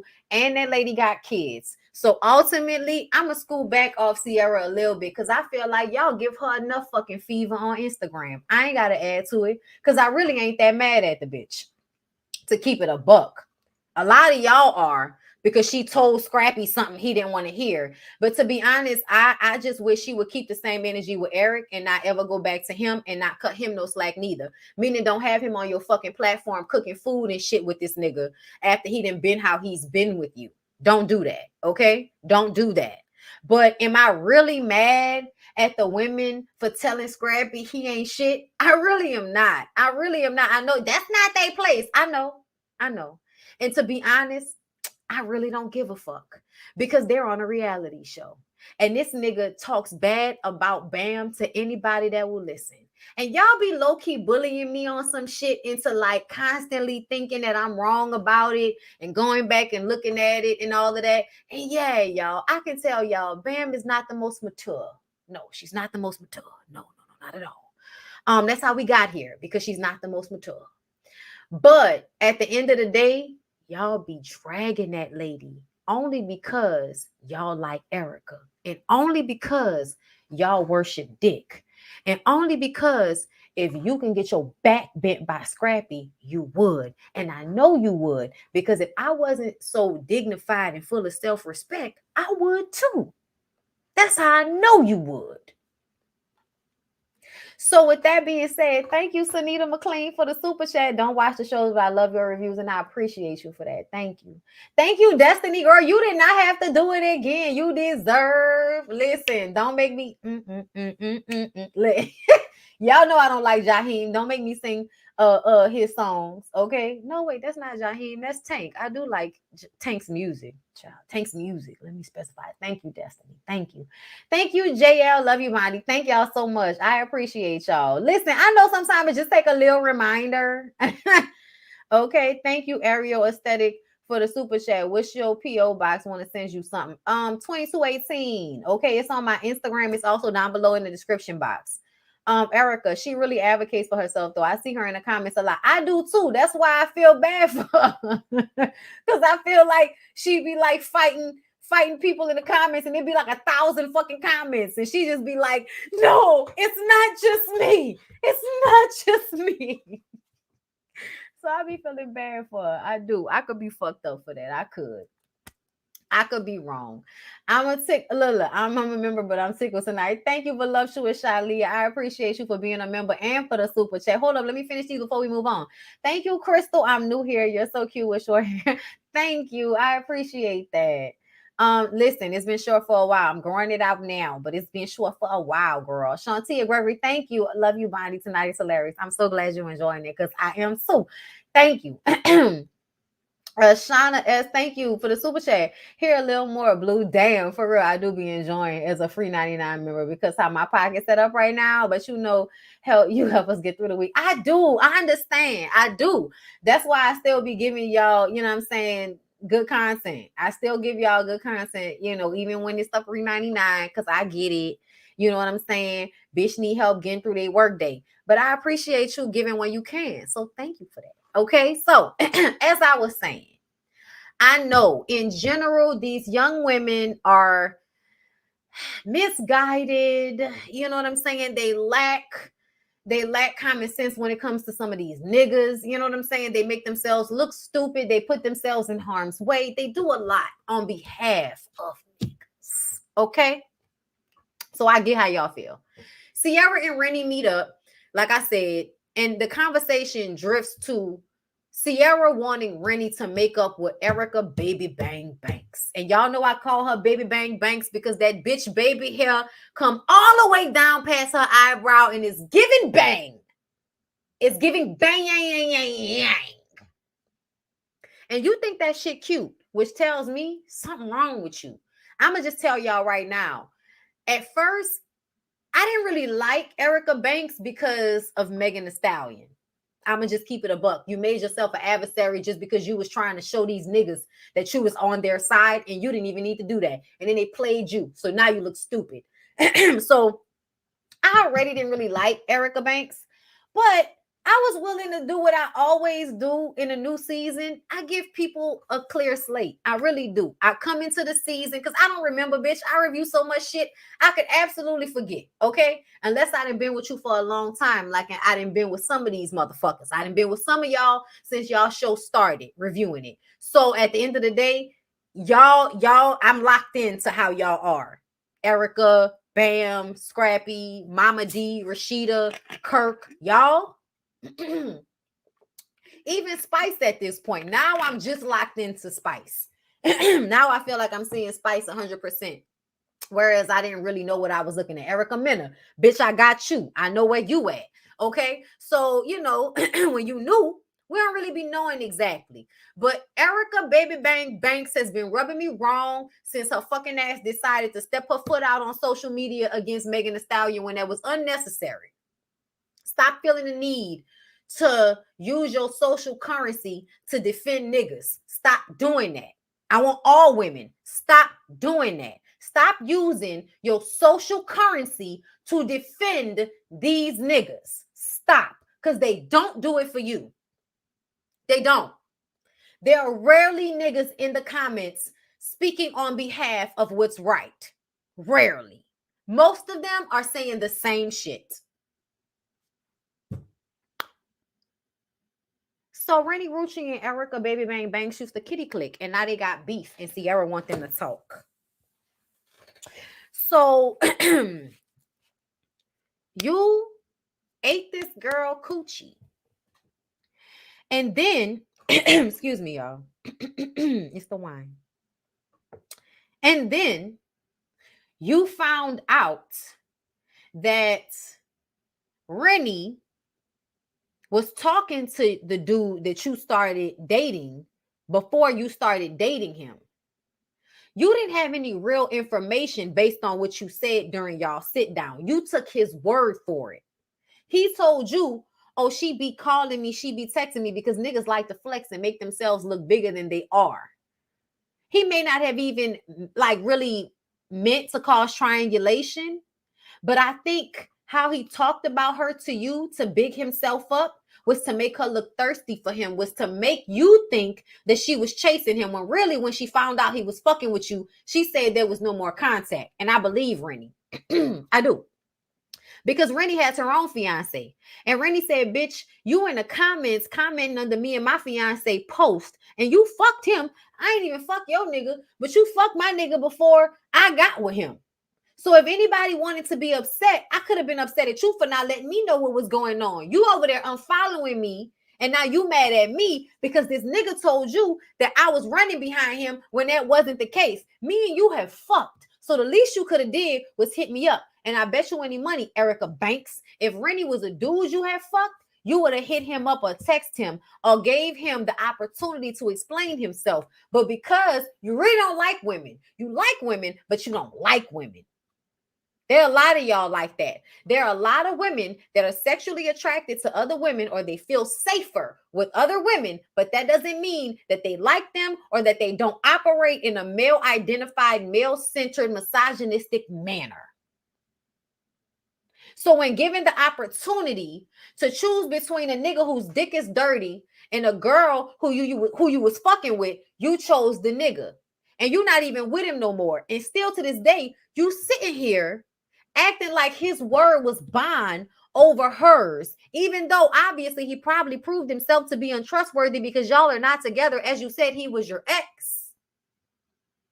So Erica, what I see is a bitch with a tight wig on, constantly embarrassing herself on behalf of niggas that would never do the same for her. And that's what I call goofy.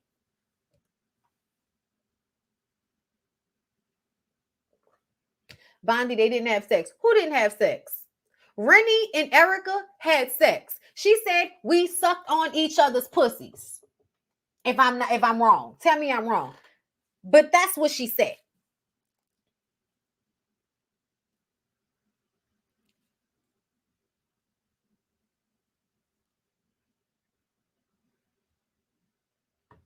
I'm waiting for somebody to tell me I'm wrong because I know that's what I heard more than once. No. They said she asked to eat her. No. Erica said she said Erica asked to suck on it. Nah. And I'm gonna tell you why. Because when Rennie originally told that story to Yandy, she said something, we each other. Yeah, nah. Because I remember, no. I know she may have said, y'all, I might be wrong on this episode, but when Rennie said that shit originally to Yandy, she said they kitty clicked.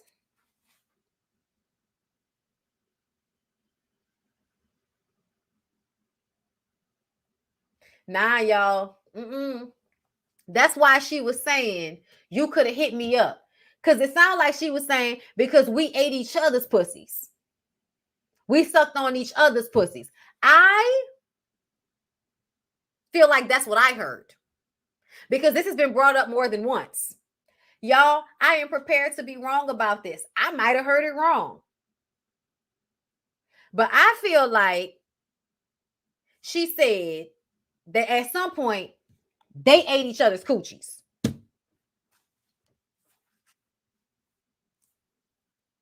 No, I'm wrong. She said they only talked about it. Okay, so they talked about eating each other's coochies. Mm.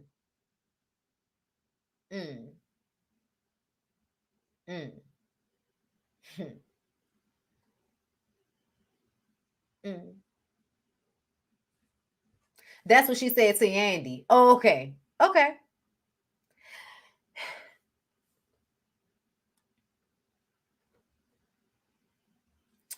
So, listen.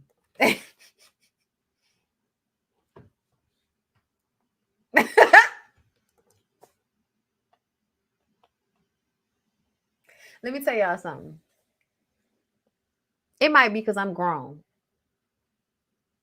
but I ain't never talked about going down on a bitch, and I ain't go down on a bitch.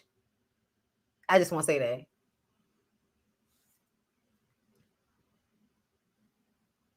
Erica said, Finesse said Rennie wanted to work with him.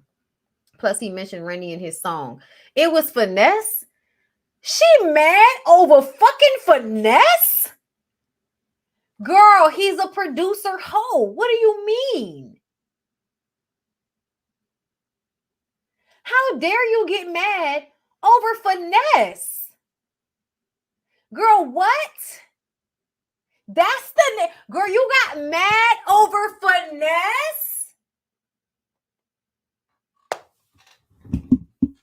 Y'all get Erica the fuck out of here. Get her out of here.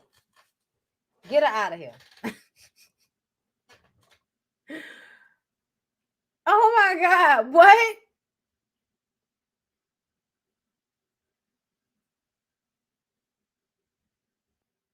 Like what? I'm sorry, y'all, because I didn't know it was about Finesse. Wait a minute. Oh my God. Oh my God. Hold up. Wait a minute. Wait a minute. Wait, no. I gotta make sure.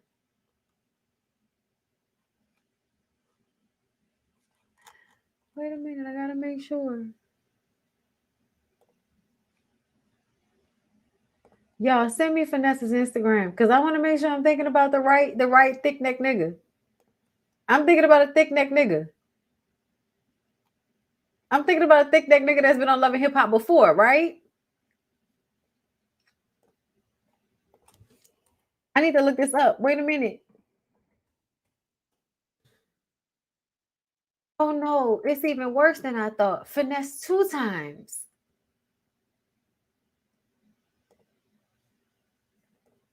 Bitch, wait a minute. Bitch, wait a minute. Bitch, you embarrassing yourself like this? Wait a minute. Wait a minute. No, not an ad. Not an ad for Cox Cable that I want to cancel. Bitch. Erica.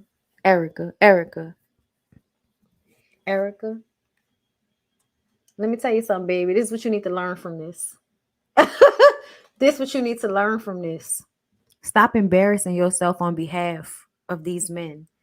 Girl, Finesse 2 times is terrible, y'all. Let me read this right quick, y'all. In an interview with Power 105.1 Breakfast Club, which premiered on YouTube, Finesse 2 times said he broke up with Erica Banks because she would wake up in the morning and be on her phone before taking care of him. I remember this.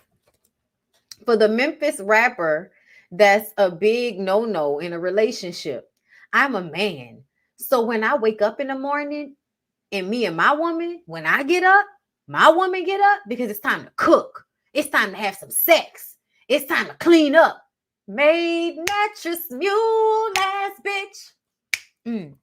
She's a maid. She's a mattress. She's a mule ass bitch. She's gonna cook. She gonna fuck. She gonna work. She's a maid mattress and a mule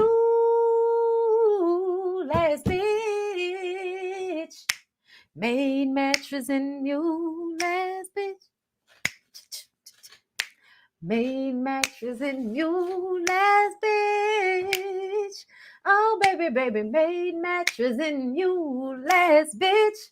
That's what she doing. Shout out to Erica De Niro and her mom. Shout out to Rodney. Bitch, she would be a mom, but Chaotic is over there swallowing his kids out of her vagina to make sure that does not happen. I'm sorry, y'all. Let's continue. He said, and when you get up and you get in your phone, I don't like that. Don't get straight up in your phone when you around a man. Now, y'all, let me tell y'all. Y'all know I had a conversation with Lyric like this, right? I told him, I was like, straight up. I was like, let me tell you something, nigga. And I let you slide on this, you know what I'm saying? Because I be letting niggas slide, right? I be like not saying nothing, you know what I'm saying? I be like feeling awake, and then I don't say nothing, right? So he get up in the morning. He'll get up in the morning, and the first thing he'll do is reach and get on his phone. And I'm like, Lyric, you know what I'm saying? I would slap the phone out the nigga hand if I really wanted to, but I ain't trying to be disrespectful. It's too early in the morning for that. Like, what's up with that? Because what I really want is affection, right? What I really want is some affection before he get up. I want the first thing for him to do is to show reverence to me, not his phone. That's what I want. Okay. So I also have to be conscious when I get up in the morning, I got to do the same. Right. Okay. So I told Lyric, you know what I'm saying? I was like, son, y'all think I'm playing. I'm dead ass. I literally told him this, but there's a difference. It's not because I need him to get up and cook and clean for me. I just feel like it's a bad thing for the first thing that you do when you get up in the morning is to get on your phone. Like, I don't think that's necessarily the best thing to do sometimes, like just for your mental. So I was like, I don't like that you do that. When you get up in the morning, I need you to at least kiss me before you know what I'm saying, go jump on your phone. Because when you get on your phone, I'm waking up. I'm a light sleeper. So when this nigga get on his phone, I'm now getting up because now he's up. Okay, that's how I am because I'm a light sleeper. So now I can't stay asleep to the same level that I was asleep when you was asleep because now you up in the bed on your phone. And I know you up in the bed on your phone because I'm a light sleeper. You know what I'm saying? So he already know now, okay, you want me to get up. You got to do some things for me to get up if you want me to get up. Okay.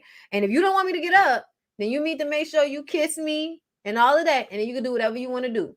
But before you decide to be sitting in this fucking bed on your phone at 7:00 in the morning, I'm going to need for your lips to touch somewhere on my face. And then you can do whatever you want to do. That's what I want. And that's what I got. That's what I got. Okay, but do you see how it's different? I'm not asking him to do anything else. I'm not even saying he can't get in his phone. I just need for you not to let that be the first thing you do. Because I just read somewhere in the study that wasn't healthy. Okay, so it's not, you see how the difference between when a man say some shit and when a woman say some shit. I ain't trying to make this man cook me no fucking breakfast every time he get up in the morning. Sometimes I'm the one that's getting up to cook breakfast, but it don't even matter. I just want you not to be the first thing you do is be in your phone. So just hit me right here. And also, there was a point in time where he would be like, getting up in the morning, going to work, and I didn't, I'm asleep, but I'm a light sleeper. So I didn't feel the wet mouth. I didn't feel the wet mouth. I didn't feel the big lips. Where are the big lips? Okay, where are the big lips, Gina? I didn't feel them. So he would leave and go to work. And I would call a nigga, because I would hear the door close. I'm like, you gone? He was like, yeah. I'm like, well, you didn't kiss me. Nigga, are you okay? Okay. See how it's a different situation? Okay. So don't tell me these niggas don't mean to control you when they say shit like you not taking care of business. If you ain't fucking me or cooking me something to eat, bitch, you can't be on your phone. That's what he told her. See, I ain't even say none of that. Okay? See the difference? Just trying to show y'all the difference between the male and the female asking for the same thing. Reasons are different. And I have never since then had a reason to tell that story to anybody. I don't think I would have been on the radio just like, this nigga. I had to break up with this nigga because he wasn't doing what he was supposed to be doing as a motherfucking man. That's how y'all be. Okay? All men not as insecure as these men. Child, not all, but a lot of. Not all, but a lot of. Okay? I love when y'all come in here with that not all shit. Child, not all men are men. Not all women are women. At the end of the day, how does the cookie crumble? Okay? It doesn't even matter. It doesn't make sense. I've been drinking. Whatever. So yeah, y'all Rennie punched the fuck out of Erica. I'm having too much fun. Rennie punched the fuck out of Erica. First of all, Erica thought she was gonna play with Rennie, right? So they meet up to talk. And you know, they hashing out this whole situation. You talk to my nigga, you talk to my nigga. Stupid shit, right? Nobody gives a fuck. What shit got nasty was when Erica started saying, you need therapy, you need counseling because you're delusional. And apparently, you know, Rennie been talking about counseling and therapy and stuff since her mom passed away. So she felt like the bitch playing with her. She felt triggered, threw a drink in her face. Splash. It was a milky like substance. I don't even know what she was drinking. I'm like, bitch, are you down to the lounge drinking like whole milk? What's happening here? You know, maybe she had acid reflux, who knows? But splash all up in Erica's face, right? And then she used the splash to get up and punch the bitch. And how I know it was an effective splash and punch was because once the cameras had come back on and we could see what was going on, this is Eric.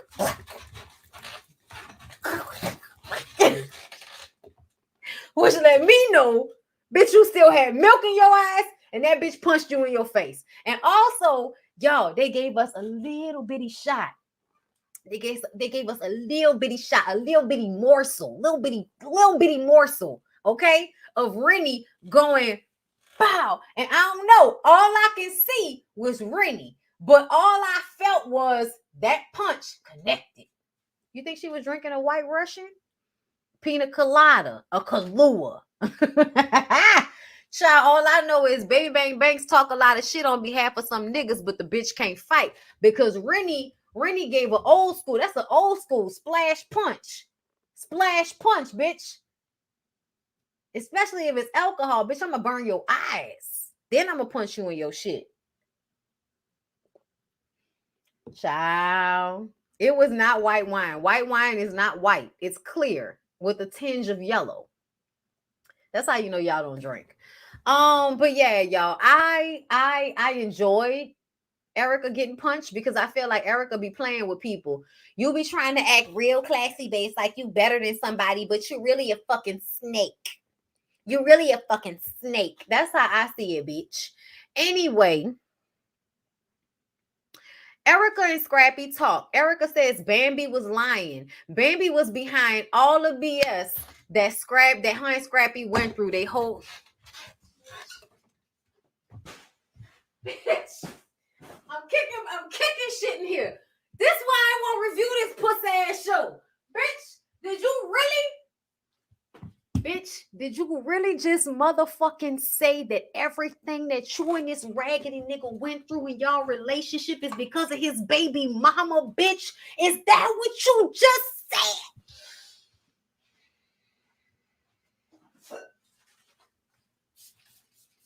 Like the Palo Santo. Okay? The Palo Santo.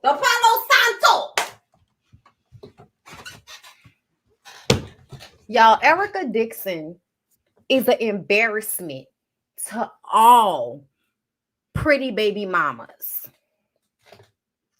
So if you a baby mama out there and you was aligning yourself with that thirsty ass bitch because she's so pretty and because you a baby mama, this is the time to separate yourself from her.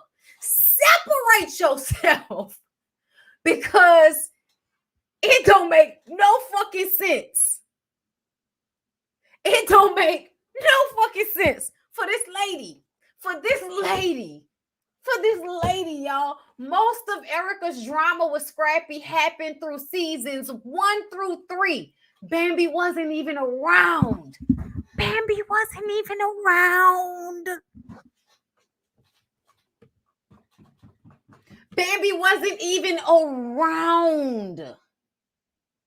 Meaning she wasn't fucking with Scrappy. Not in seasons 1 through 3, where he cheated on you and dogged you out and didn't pay child support. Not in seasons 1 through 3 where y'all was sitting at a table with just the two of y'all with y'all fucking spectacles on arguing about how he wasn't shit because he wasn't paying child support. Him not paying child support is now Bambi's fault. But y'all want to say that Bambi and Erica are doing the same thing because Erica is now still fighting on behalf of a man that tried to take custody of her motherfucking kid from her after he decided to be a sometime daddy, a Instagram daddy when you feel like it. Sometimes when I want to take pictures for Instagram, then I'm gonna come pick up E-Money.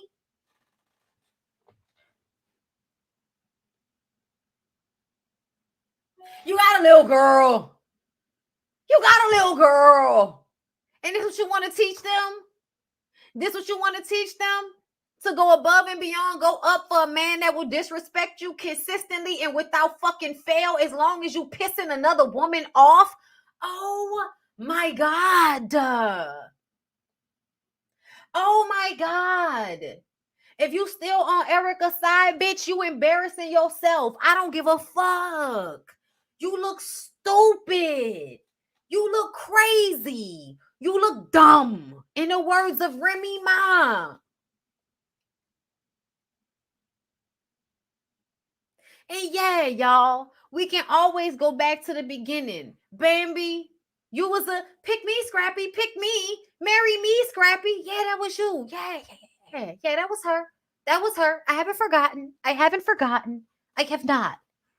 But it took this one good time for him to cheat on her in their marriage that we know of. And she filed for a divorce. She ain't expecting nothing really from the nigga. She just then moved on.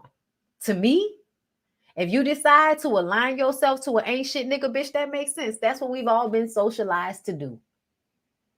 Okay, fall in love and get digmatized by an ain't shit nigga. I don't blame Erica for doing it the first few times that she did it. But bitch, to ever be helping this man in his divorce, to ever be filming scenes with this man as if all of y'all's issues were solely on that woman and not on him, bitch, you played your fucking self. Because did you know that he was fucking with Diamond? Because he didn't mention that he was fucking with Diamond when he was in your store and y'all was having y'all little we can't stand Bambi moment. Did he tell you it was Diamond at that time? Because it seemed like he conveniently left out that Bambi suspected him of cheating with Diamond.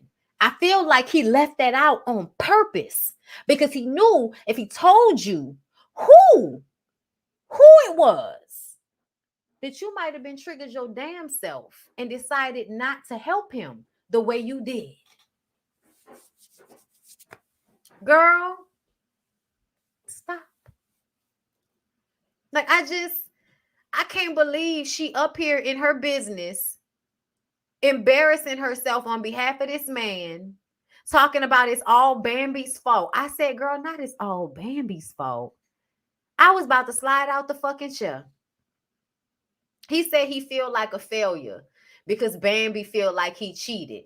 You did cheat, nigga. And you're going to lie and then admit that you cheated. Erica brings up the live of E-Money, right?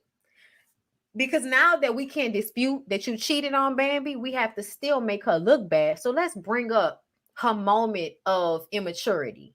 Let's bring up her moment of being in her fucking feelings and getting her ignorant ass online and allowing that 18-year-old and Erica and Mama D and Scrappy to provoke her into being low level online. I'll give y'all that.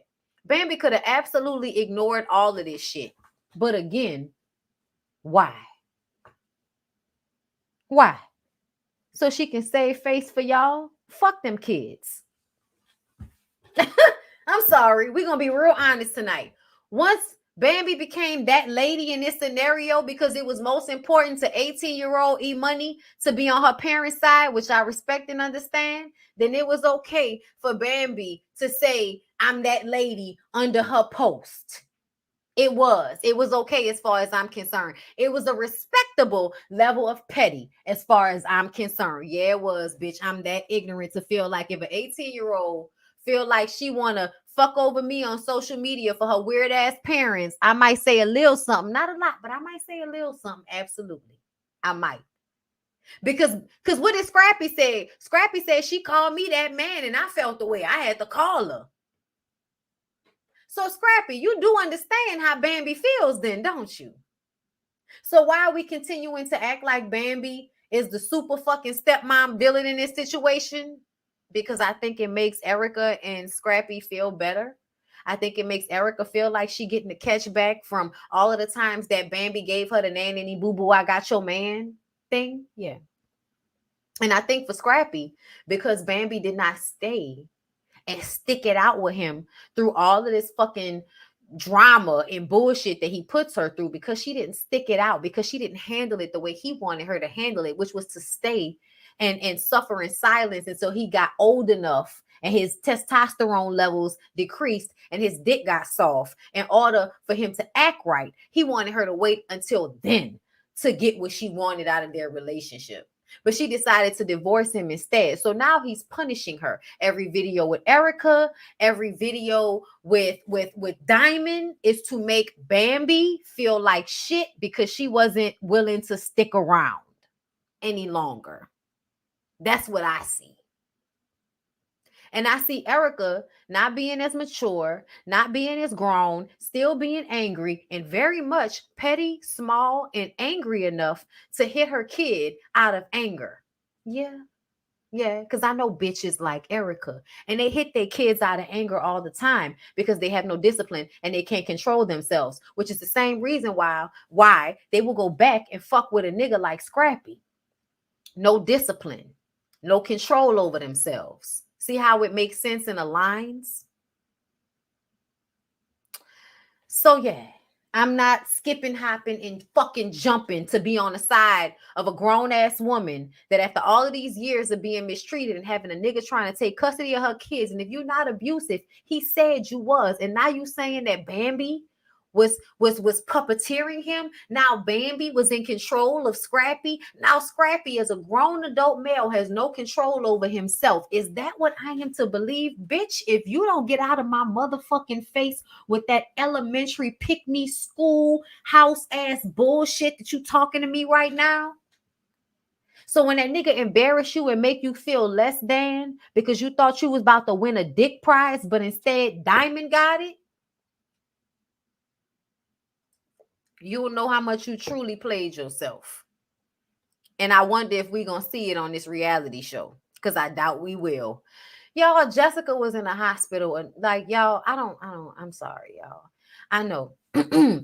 Listen, Jessica is going through endometriosis, which is a very common and, annoying issue for people with uteruses, right? So her story is important. But what's annoying to me is the fact that she's such a pick-me. I'm sorry, but Jessica is such a pick-me. Girl, just have the baby. Go get a sperm donor and get a fucking baby. If you want to be a mother, you don't need a man to be a mother. I'm sorry, y'all. I know y'all gonna be so upset. All of the girls that I grew up with, I know, because our decade of young women, we were still being taught that you need a man. Even though a lot of us, the daddies weren't around. If they were around, they weren't present. If they were present, they were abusive. And, there are some of us that had okay dads, true. But 9 times out of 10, most of the girls I know daddies fit into those 3 roles, okay? Either one of those. Pick one, bitch. I don't care. Okay. But either way, I don't really think it's that necessary. If a woman has a good enough community, meaning if she has enough people to help her and she has enough money and she has male figures in her life, like friends or father figure, her own daddy or whatever, then she don't necessarily need a man. Explain to a child what has happened. I know y'all a lot of the times be really like, oh, a child needs a man. And I'm just kind of like, yeah, but there are a whole bunch of kids out here whose dads didn't want them. And those kids are doing just fine. So that tells me they don't necessarily need a man. They just need a caregiver. They need somebody that's going to teach them the discipline to how to be in the world that they're in. Do I feel like you necessarily need to be a man? No, but there are times when men need to come in, and that's when you get your sons into activities that have other men and boys involved. There are ways around this, because women have to find ways around this, because there are so many of y'all that just give up on parenting because it's so hard. So yeah, Jessica, please stop crying to us about wayward relationships. Heal yourself, have the baby in the time frame that your body will allow, and if not, get a surrogate, and if not, adopt. You have the money to do it, but stop trying to have a baby so that you can hook some man into your fucking fairy tale. It's giving pathetic. So Sierra, Erica, and Bambi meet up at Bam's new place. They laugh at Safari adopting Amara's babies with them big ass Rolexes. Erica says that he doesn't do anything for her kids, but he's publicly humiliating her kids. He's not humiliating your kids, not yet. They can't see what's happening on the internet. He's just humiliating you, and you're allowing it. Erica says that he's picking and choosing when he wants to be a father. He's been doing that since before you had the second baby, when he told you he didn't want you to get pregnant again because he didn't want you to get fat. That was when you should have really taken the cue. But it's okay, Erica. I'll give you a pass on that one. So he shoplifted the pootie. King, her oldest son, didn't want to move in with Safari and the other kids because he did not trust Safari. Was it that, or because you really didn't want your son in the household because you wanted a fresh start like these niggas be trying to get? Or was it that? Okay? Because I do feel like, Erica, when it comes to your oldest son, you do be trying to fresh start the fuck out of this situation. You don't have to be as responsible to him, right? You ain't shit neither. I'm pointing it out. Anyway, but at the end of the day, do you know who isn't able to leave their two kids alone? She can leave her oldest alone, but her parents have put a stop on bringing kids to their house and leaving them. So at the end of the day, the two she had for that nigga, she got to be around for those kids. He can just go to Miami and, have a fresh start. Still somehow different, but I'll call it out nonetheless. Okay. Yes. So Erica says for the past year, he's been saying he wants his family back. He comes to her house, okay, jumps out of the car crying. Child, if I can tell y'all how many times I have heard women talk about when they breaking up from these niggas and going through divorces, how these niggas try to come to their house and beg for their forgiveness, but never did any of the work it would have really taken to get them back, because you don't really want to do any of the work that it takes to get a woman back and make her happy, which requires you being nice and not an asshole all the time and putting your thoughts, needs, and feelings first every single time. You don't want to do that. You don't want to do that. You want to be able to give a woman a car or money or fuck her, and then she'll just forget about all of the disrespect and how you disregard her. That's what y'all want. And honestly, there are women who are stupid enough to deal with that. There are some women that your kind words don't mean a fucking thing because they're remembering all of your actions. Okay, Erica's not one of those people. So Erica Mena is going to get back in the bed with Safari, and when he plays her like a soybean burger bitch, she'll act surprised. And then we find out Sierra, girl, I felt bad for Sierra because this is exactly why Sierra probably is not friends with Erica anymore. I don't know if they're still friends, but I feel like they may not be as close as they used to be because Erica threw Sierra under the bus. Let me make y'all understand. When Erica decided that she wanted to tell everybody on national television that Safari hit up Sierra and propositioned her saying he wanted to be in a relationship with her, she knew that it would make Sierra look bad, which is why she was like, I'm going to cry because I don't want to put you out like that. No, bitch, you didn't want to put her out there like that, but you wanted to put Safari out there like that because you are toxic too. So you would throw your fucking homegirl under the bus instead of keeping that shit to your vest. Like, you could have talked to her about that before you brought that up.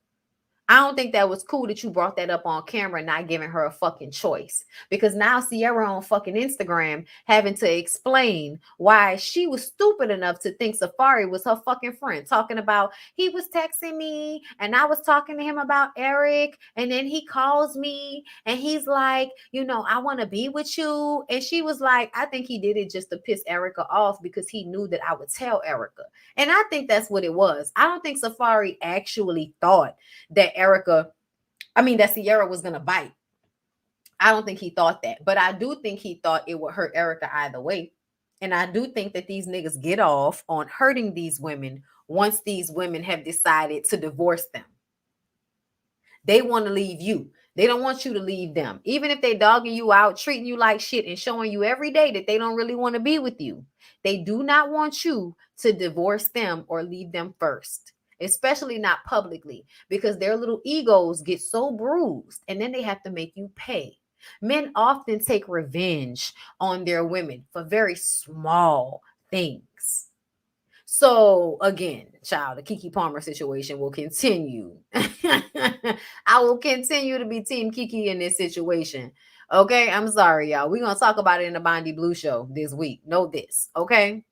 Well, you know, the Ooh Ladies First panel is tomorrow on Jamie That's Me's channel. Make sure y'all follow my homegirl, Jamie That's Me. Will be on her channel tomorrow, 8 p.m. Central Time, to talk about all of this stuff. I'm sure we'll be talking about this. And I'll be able to really get into it with y'all until I do my own thing. Yes, they want the right to reject you and discard you first. Yes, because they're petty and small, and being first matters to them, which is why when Drew and Ralph divorced, what happened? There's a competition on who's going to divorce first. Child, whatever. But anyway, so Erica says, Safari showed up in his hoochie daddy shorts crying, which means I'm trying to appeal to your emotions and your pussy. And honestly, I really wish that many of you women would be like men and fuck these niggas and then be like, no, I'm sorry. I don't need the emotion. I just wanted the dick. Have a good night. Okay, go on home. Go on home to whatever girl you're pretending to be in love with this week. Thank you for the dick, though. I needed it. Thank you. I wish y'all would take that attitude, but y'all can't, because these niggas be, especially with a dick like Safari, he's fucking you in the heart. You know what I'm saying? So she got mind fucking ate out real good, and he ate her out on her period. And I just told y'all, stop thinking these niggas aren't nasty enough to eat you out on your period. They are. They're nasty enough to put down towels. Like, I'm just telling y'all, like, I'm gonna just be real with y'all, okay? I don't need to be attractive to everybody, but the niggas I am attracted to, the niggas that have had the pleasure, they will absolutely put a towel down. They will put a towel down. They don't care. They don't care.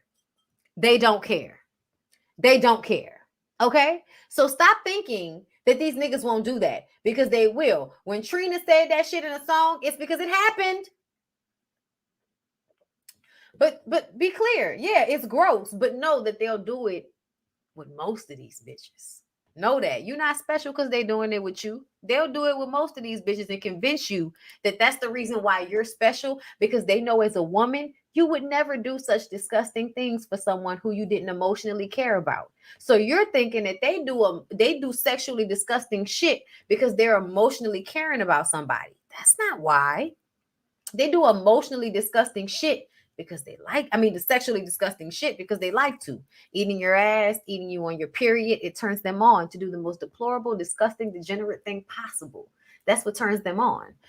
Anybody that has watched porn since their childhood knows that over time you have to find things more nasty than the last in order to keep that. That's why they tell you not to watch too much porn, because it's kind of like once you start, you're going to always be trying to like find the next thing. Yeah. Also, as a much more comfortable in her masculinity young woman child, I love the porn. Okay. So, and I'm just saying, like, bitch grew up on VHS tapes of porn. So bam.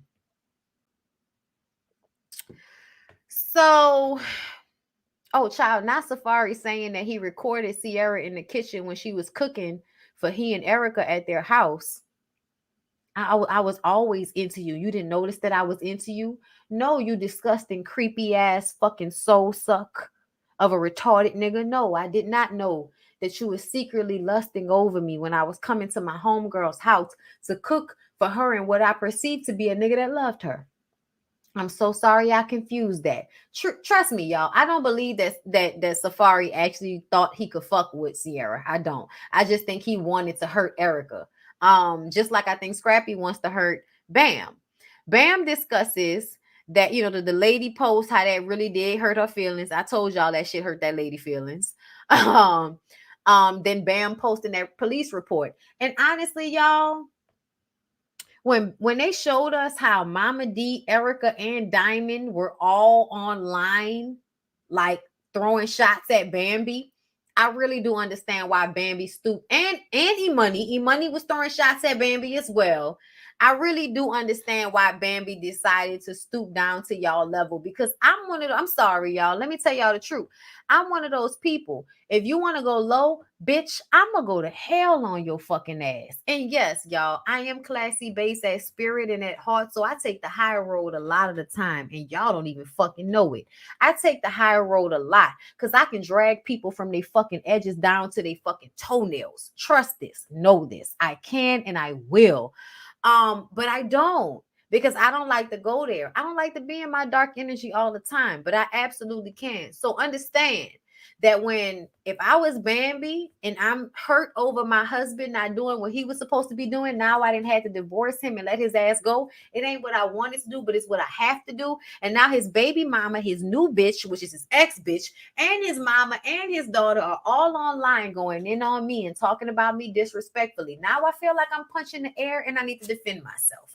So now Bambi posts the police report stating how Scrappy is the one, okay, that's, you know, Scrappy and E-Money said that Erica was abusive. I don't think Bambi was actually involved in that police report as much as Scrappy and E-Money were. But we're going to keep blaming it on Bambi because she's the person that nobody cares about. So we can blame her and move on, because we want to have our baby daddy in our life, because we want to fuck him, and of course we want to make our daughter happy. So it's easier for everybody to malign Bambi because Bambi is not as important to them as Scrappy is. So it's easier to put all of his pitfalls, all of his bullshit on her and say it was all her. But we all know that it wasn't. We all know that Scrappy is insecure, weak, a bitch ass nigga, hates women, and can't stand his mama. But since he can't actively tell her how much he can't stand her all the time because he needs her, he likes to passive aggressively get out his resentment for women on the women he fucks.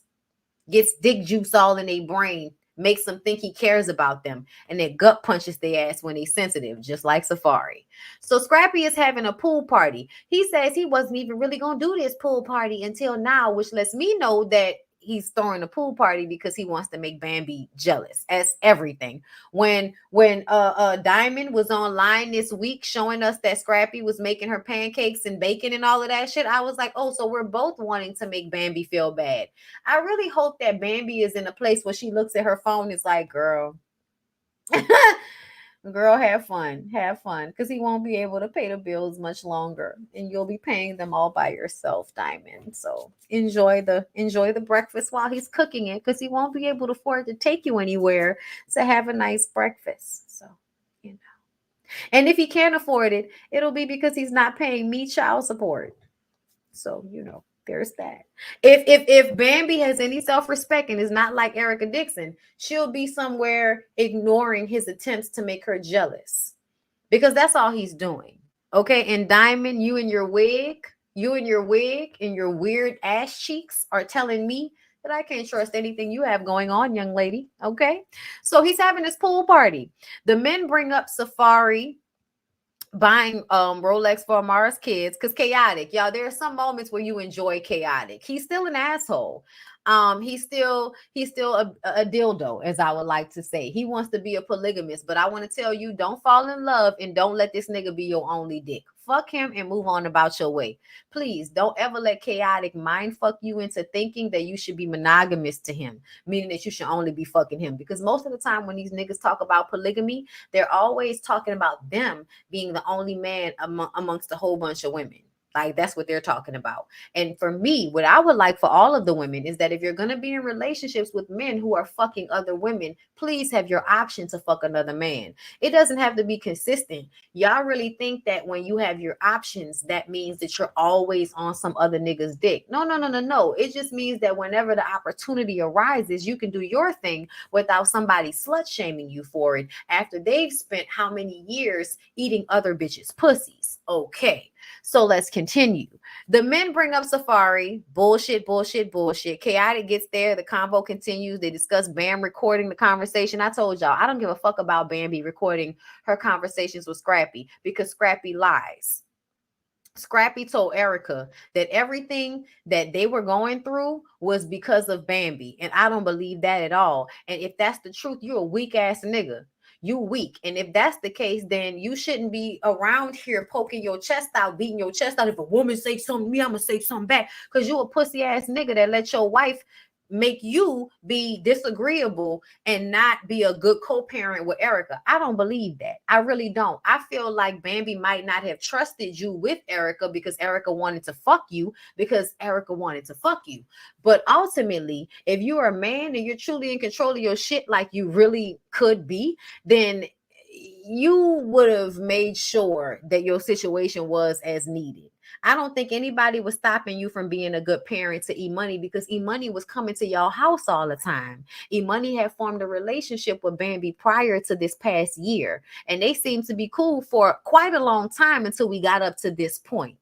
Okay, which tells me that Bambi didn't turn into the evil stepmother until Scrappy and Bambi decided that they wanted to break up. That's what I feel like. I feel like E-Money got to choose her daddy's side, and I'm not mad at her because she's 18. She doesn't know any better.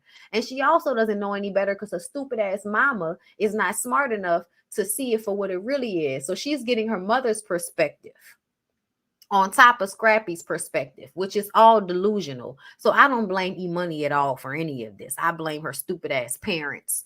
Anyway, and her grandmother, because it would be nice if you had one grandmother with sense, but you don't have any. Anyway, Safari says no. Oh, okay. Oh, yeah. I love how Safari was saying that nobody respected the fact that Bambi posted the recorded conversations, which shows you how much these men rely on women being pick-me's. They really rely on all of y'all as women getting online and berating Bambi for getting evidence that Scrappy is a liar. Because as we've seen on the show, Scrappy has presented it as if everything that's ever happened between him and Erica is Bambi's fault, as Erica said. So to me, if you know a man is going to lie to you like that, if you know a man is going to lie and act like it's all your fault, you should record y'all conversations, as I thought originally, which is why I was never mad at Bambi for recording the conversations, because you're talking to an untrustworthy nigga. Like, the fuck? I hate when y'all be more mad at somebody for getting the truth than you are about the person who was lying in the first fucking place. I hate when y'all do that. Anyway, so Diamond shows up. Ciao. Diamond shows up and he goes to talk to her and he explains that, you know, Bambi thinks that they were cheating. And she says, "Oh, poor baby." Diamond. So we weren't ribbing you as much as we wanted to because we always remember how we feel during your rap verse on Nuck If You Buck.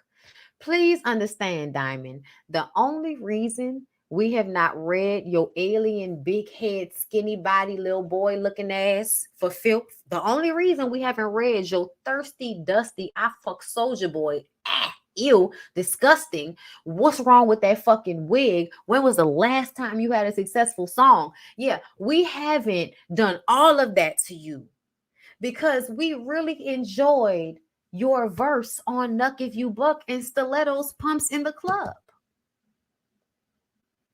This is the only reason. And so now you show up on Love and Hip Hop Atlanta and we ain't seen you or heard about you for real since Mama D was on somebody's radio show saying that your pussy stank. We ain't heard nothing about you or really about you or cared about you since back then. And it's not because I don't fuck with you, because I've been rooting for you and Princess, bitch. I've been rooting for y'all to rap for years, but I don't know what y'all are over there doing. It don't matter. I don't care. I still respect how y'all flow work. I love me Crime Mob, okay? But you deciding that this is the route that you wanted to take. You want to come on this show in that terrible, cheap, blonde wig glued to your fucking forehead. You wanted to come on this show. Hold up, y'all.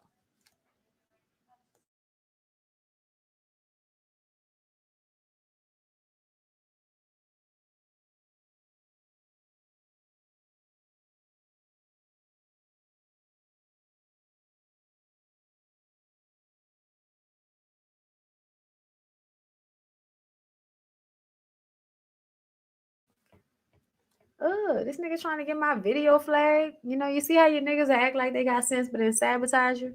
Anyway, so about to knock my wine down. Anyway, I'm sorry, y'all.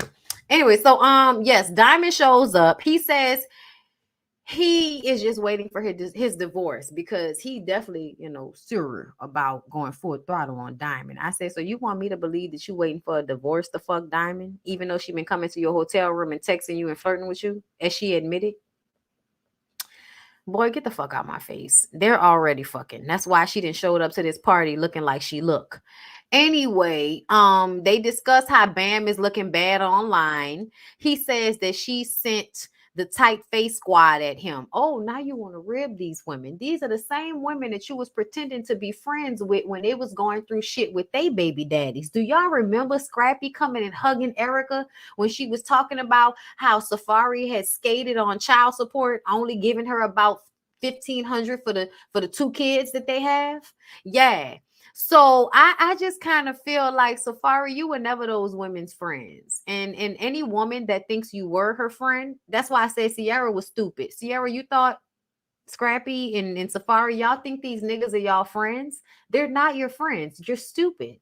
They were never your friends. They want to fuck you. They're not your friends. It may be in their best interest to play nice with you, but they're not your friends. They always want the option to fuck you. Please understand.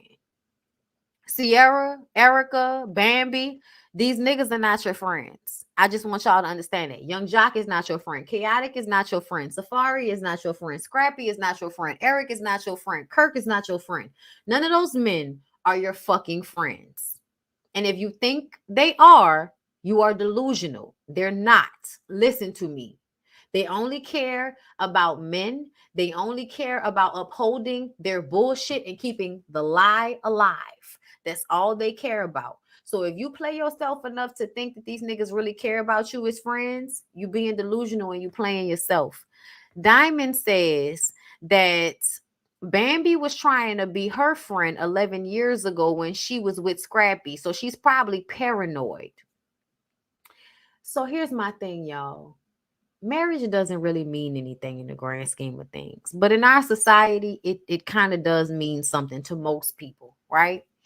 So when everybody likes to compare themselves to Bambi as if Bambi didn't get the societal crown by becoming the wife, y'all annoy me. Because any other time, being a wife is so fucking important to y'all. Any other time, being a wife is so fucking important. But when we come to Bambi, not all of a sudden her being a wife don't matter. And please understand me. In real life, being the wife of Scrappy means nothing, girl. You've earned nothing. There are no points to be gained by marrying Mama D's son. Understand me. But to these bitches, it means something. To Diamond, to Erica, it means something that he married Bambi. So understand that all y'all venom towards Bambi just reads off to me as y'all being mad because nobody has wifed y'all. That's what it feels like to me. Y'all want to bring Bambi down to size because y'all felt away by the fact that she's the one that he married. When she brought up that Bambi was in a hot tub with Benzino, I was like Diamond. It's giving cubic zirconia. Bitch, I'm gonna start calling you cubic zirconia. Anybody continuing to use Bambi being in that fucking hot tub as a way to make her the villain, please choke on a dick. That lady was single, meaning she can do whatever she wants to do, including choking on a dick in a jacuzzi on Love and Hip Hop Atlanta season 2 or 3. I don't care. And y'all bring that up all the time like that's supposed to make me look down on her. And it doesn't. It really, really doesn't. I wish y'all would stop doing that. Y'all do care about somebody being a wife. Diamond, Erica, you do care about that, which is why you hate Bambi so much. Because otherwise, why don't y'all hate each other? Why don't y'all hate each other? He been playing y'all and cheating on y'all for one another this whole time. So why aren't y'all mad about each other? Why Erica ain't online screaming into her live camera about how Diamond, like, what's up with that? Because he cheated on you with Diamond. So, oh, are we only over old shit when it comes to Scrappy and Diamond? We not over old shit when it comes to Bambi. We want to blame Bambi for everything because Bambi got the ring, right? Because that means something to y'all, even though it don't really mean nothing to Scrappy. Aha. Okay, that's fine. I'm new here. Thank you. I got that one. Hold up. Let's go through these. Shauna S, thank you for the super chat. Here's a little more. I got that one. Okay, hold up. I'm trying to make sure I don't miss nothing. Andrea, thank you. We appreciate you, Bondi. I felt bad for Sierra too. Thank you. I'm glad it wasn't just me. I appreciate you. Najee, thank you for becoming a member because I probably lost one today. Thank you, honey. Thank you, Wavy Lady, for the super chat. Baby Bang Bangus keeps playing herself on the show and in real life. It's so disappointing. I hate to see it, but I'm going to keep watching. I know that's right because listen, her tying herself to chaotic is embarrassing. Okay, thank you, Octavia. Over finesse? Yes, girl. Embarrassing. Over fucking finesse. Okay, who looks like he's been on the short bus all his life. Thank you, Nicole Codgens, for becoming a member. I appreciate you, love. Thank you, Caitlin, for the super chat. Damn, I got here hella late. Just wanted to say you pulled the facts with the band when she recorded the convo with Scrap that E-Money was playing both sides. And I thank you. Thank you. Thank you. I said it a while back. Thank you, Octavia. She kicked out the pretty baby mama, sexy baby daddy. Thank you, Lady V. I used to like Erica in the beginning until she said she got a room with Scrappy. I thought she grew up on a family reunion, but now I don't know too much back and forth. Yeah, she been making y'all think she didn't want his dick the whole time, but this whole time she wanted his dick. Thank you, DeQuasia, for the super sticker love. Thank you. Caitlin, thank you for another one. The transcript says Bambi tried to de-escalate the child abuse situation while it was happening. Eric Popov Dixon. Stay escalating shit. To me, she does. To me, she escalated the situation from the jump. Jarrell, hey honey, thank you for the super chat. Safari is love bombing these women. Absolutely. Showering them with gifts, giving them good dick, and then waiting for the perfect moment to disrespect them, disregard them, and treat them like the bottom of his fucking foot. Yeah, girl. So yeah, I had fun. 2 hours and 30. I hope y'all had fun. I love you guys so much. I hope you guys subscribe to my channel if you are new here. I hope you come back. We're gonna do a BondyBlue show at some point this week, but make sure you come to the Ooh Ladies First panel on Jamie That's Me's channel tomorrow. Like the video, share the video. Check out my previous videos because I've done shit. Also, make sure you follow me on Instagram because I post on Instagram and do like 2.5 hour long lives on Instagram sometimes. And I don't even get paid for those unless I post them over here. So you should follow me on Instagram if you want like long form content of me just talking about life and shit. Cause I have some of my best conversations on Instagram. So follow me over there. Yeah, I think this was great. I love you guys. Have a good night. I'm gonna go see what Lyric is doing because it feel like he not cooking me my dinner right now.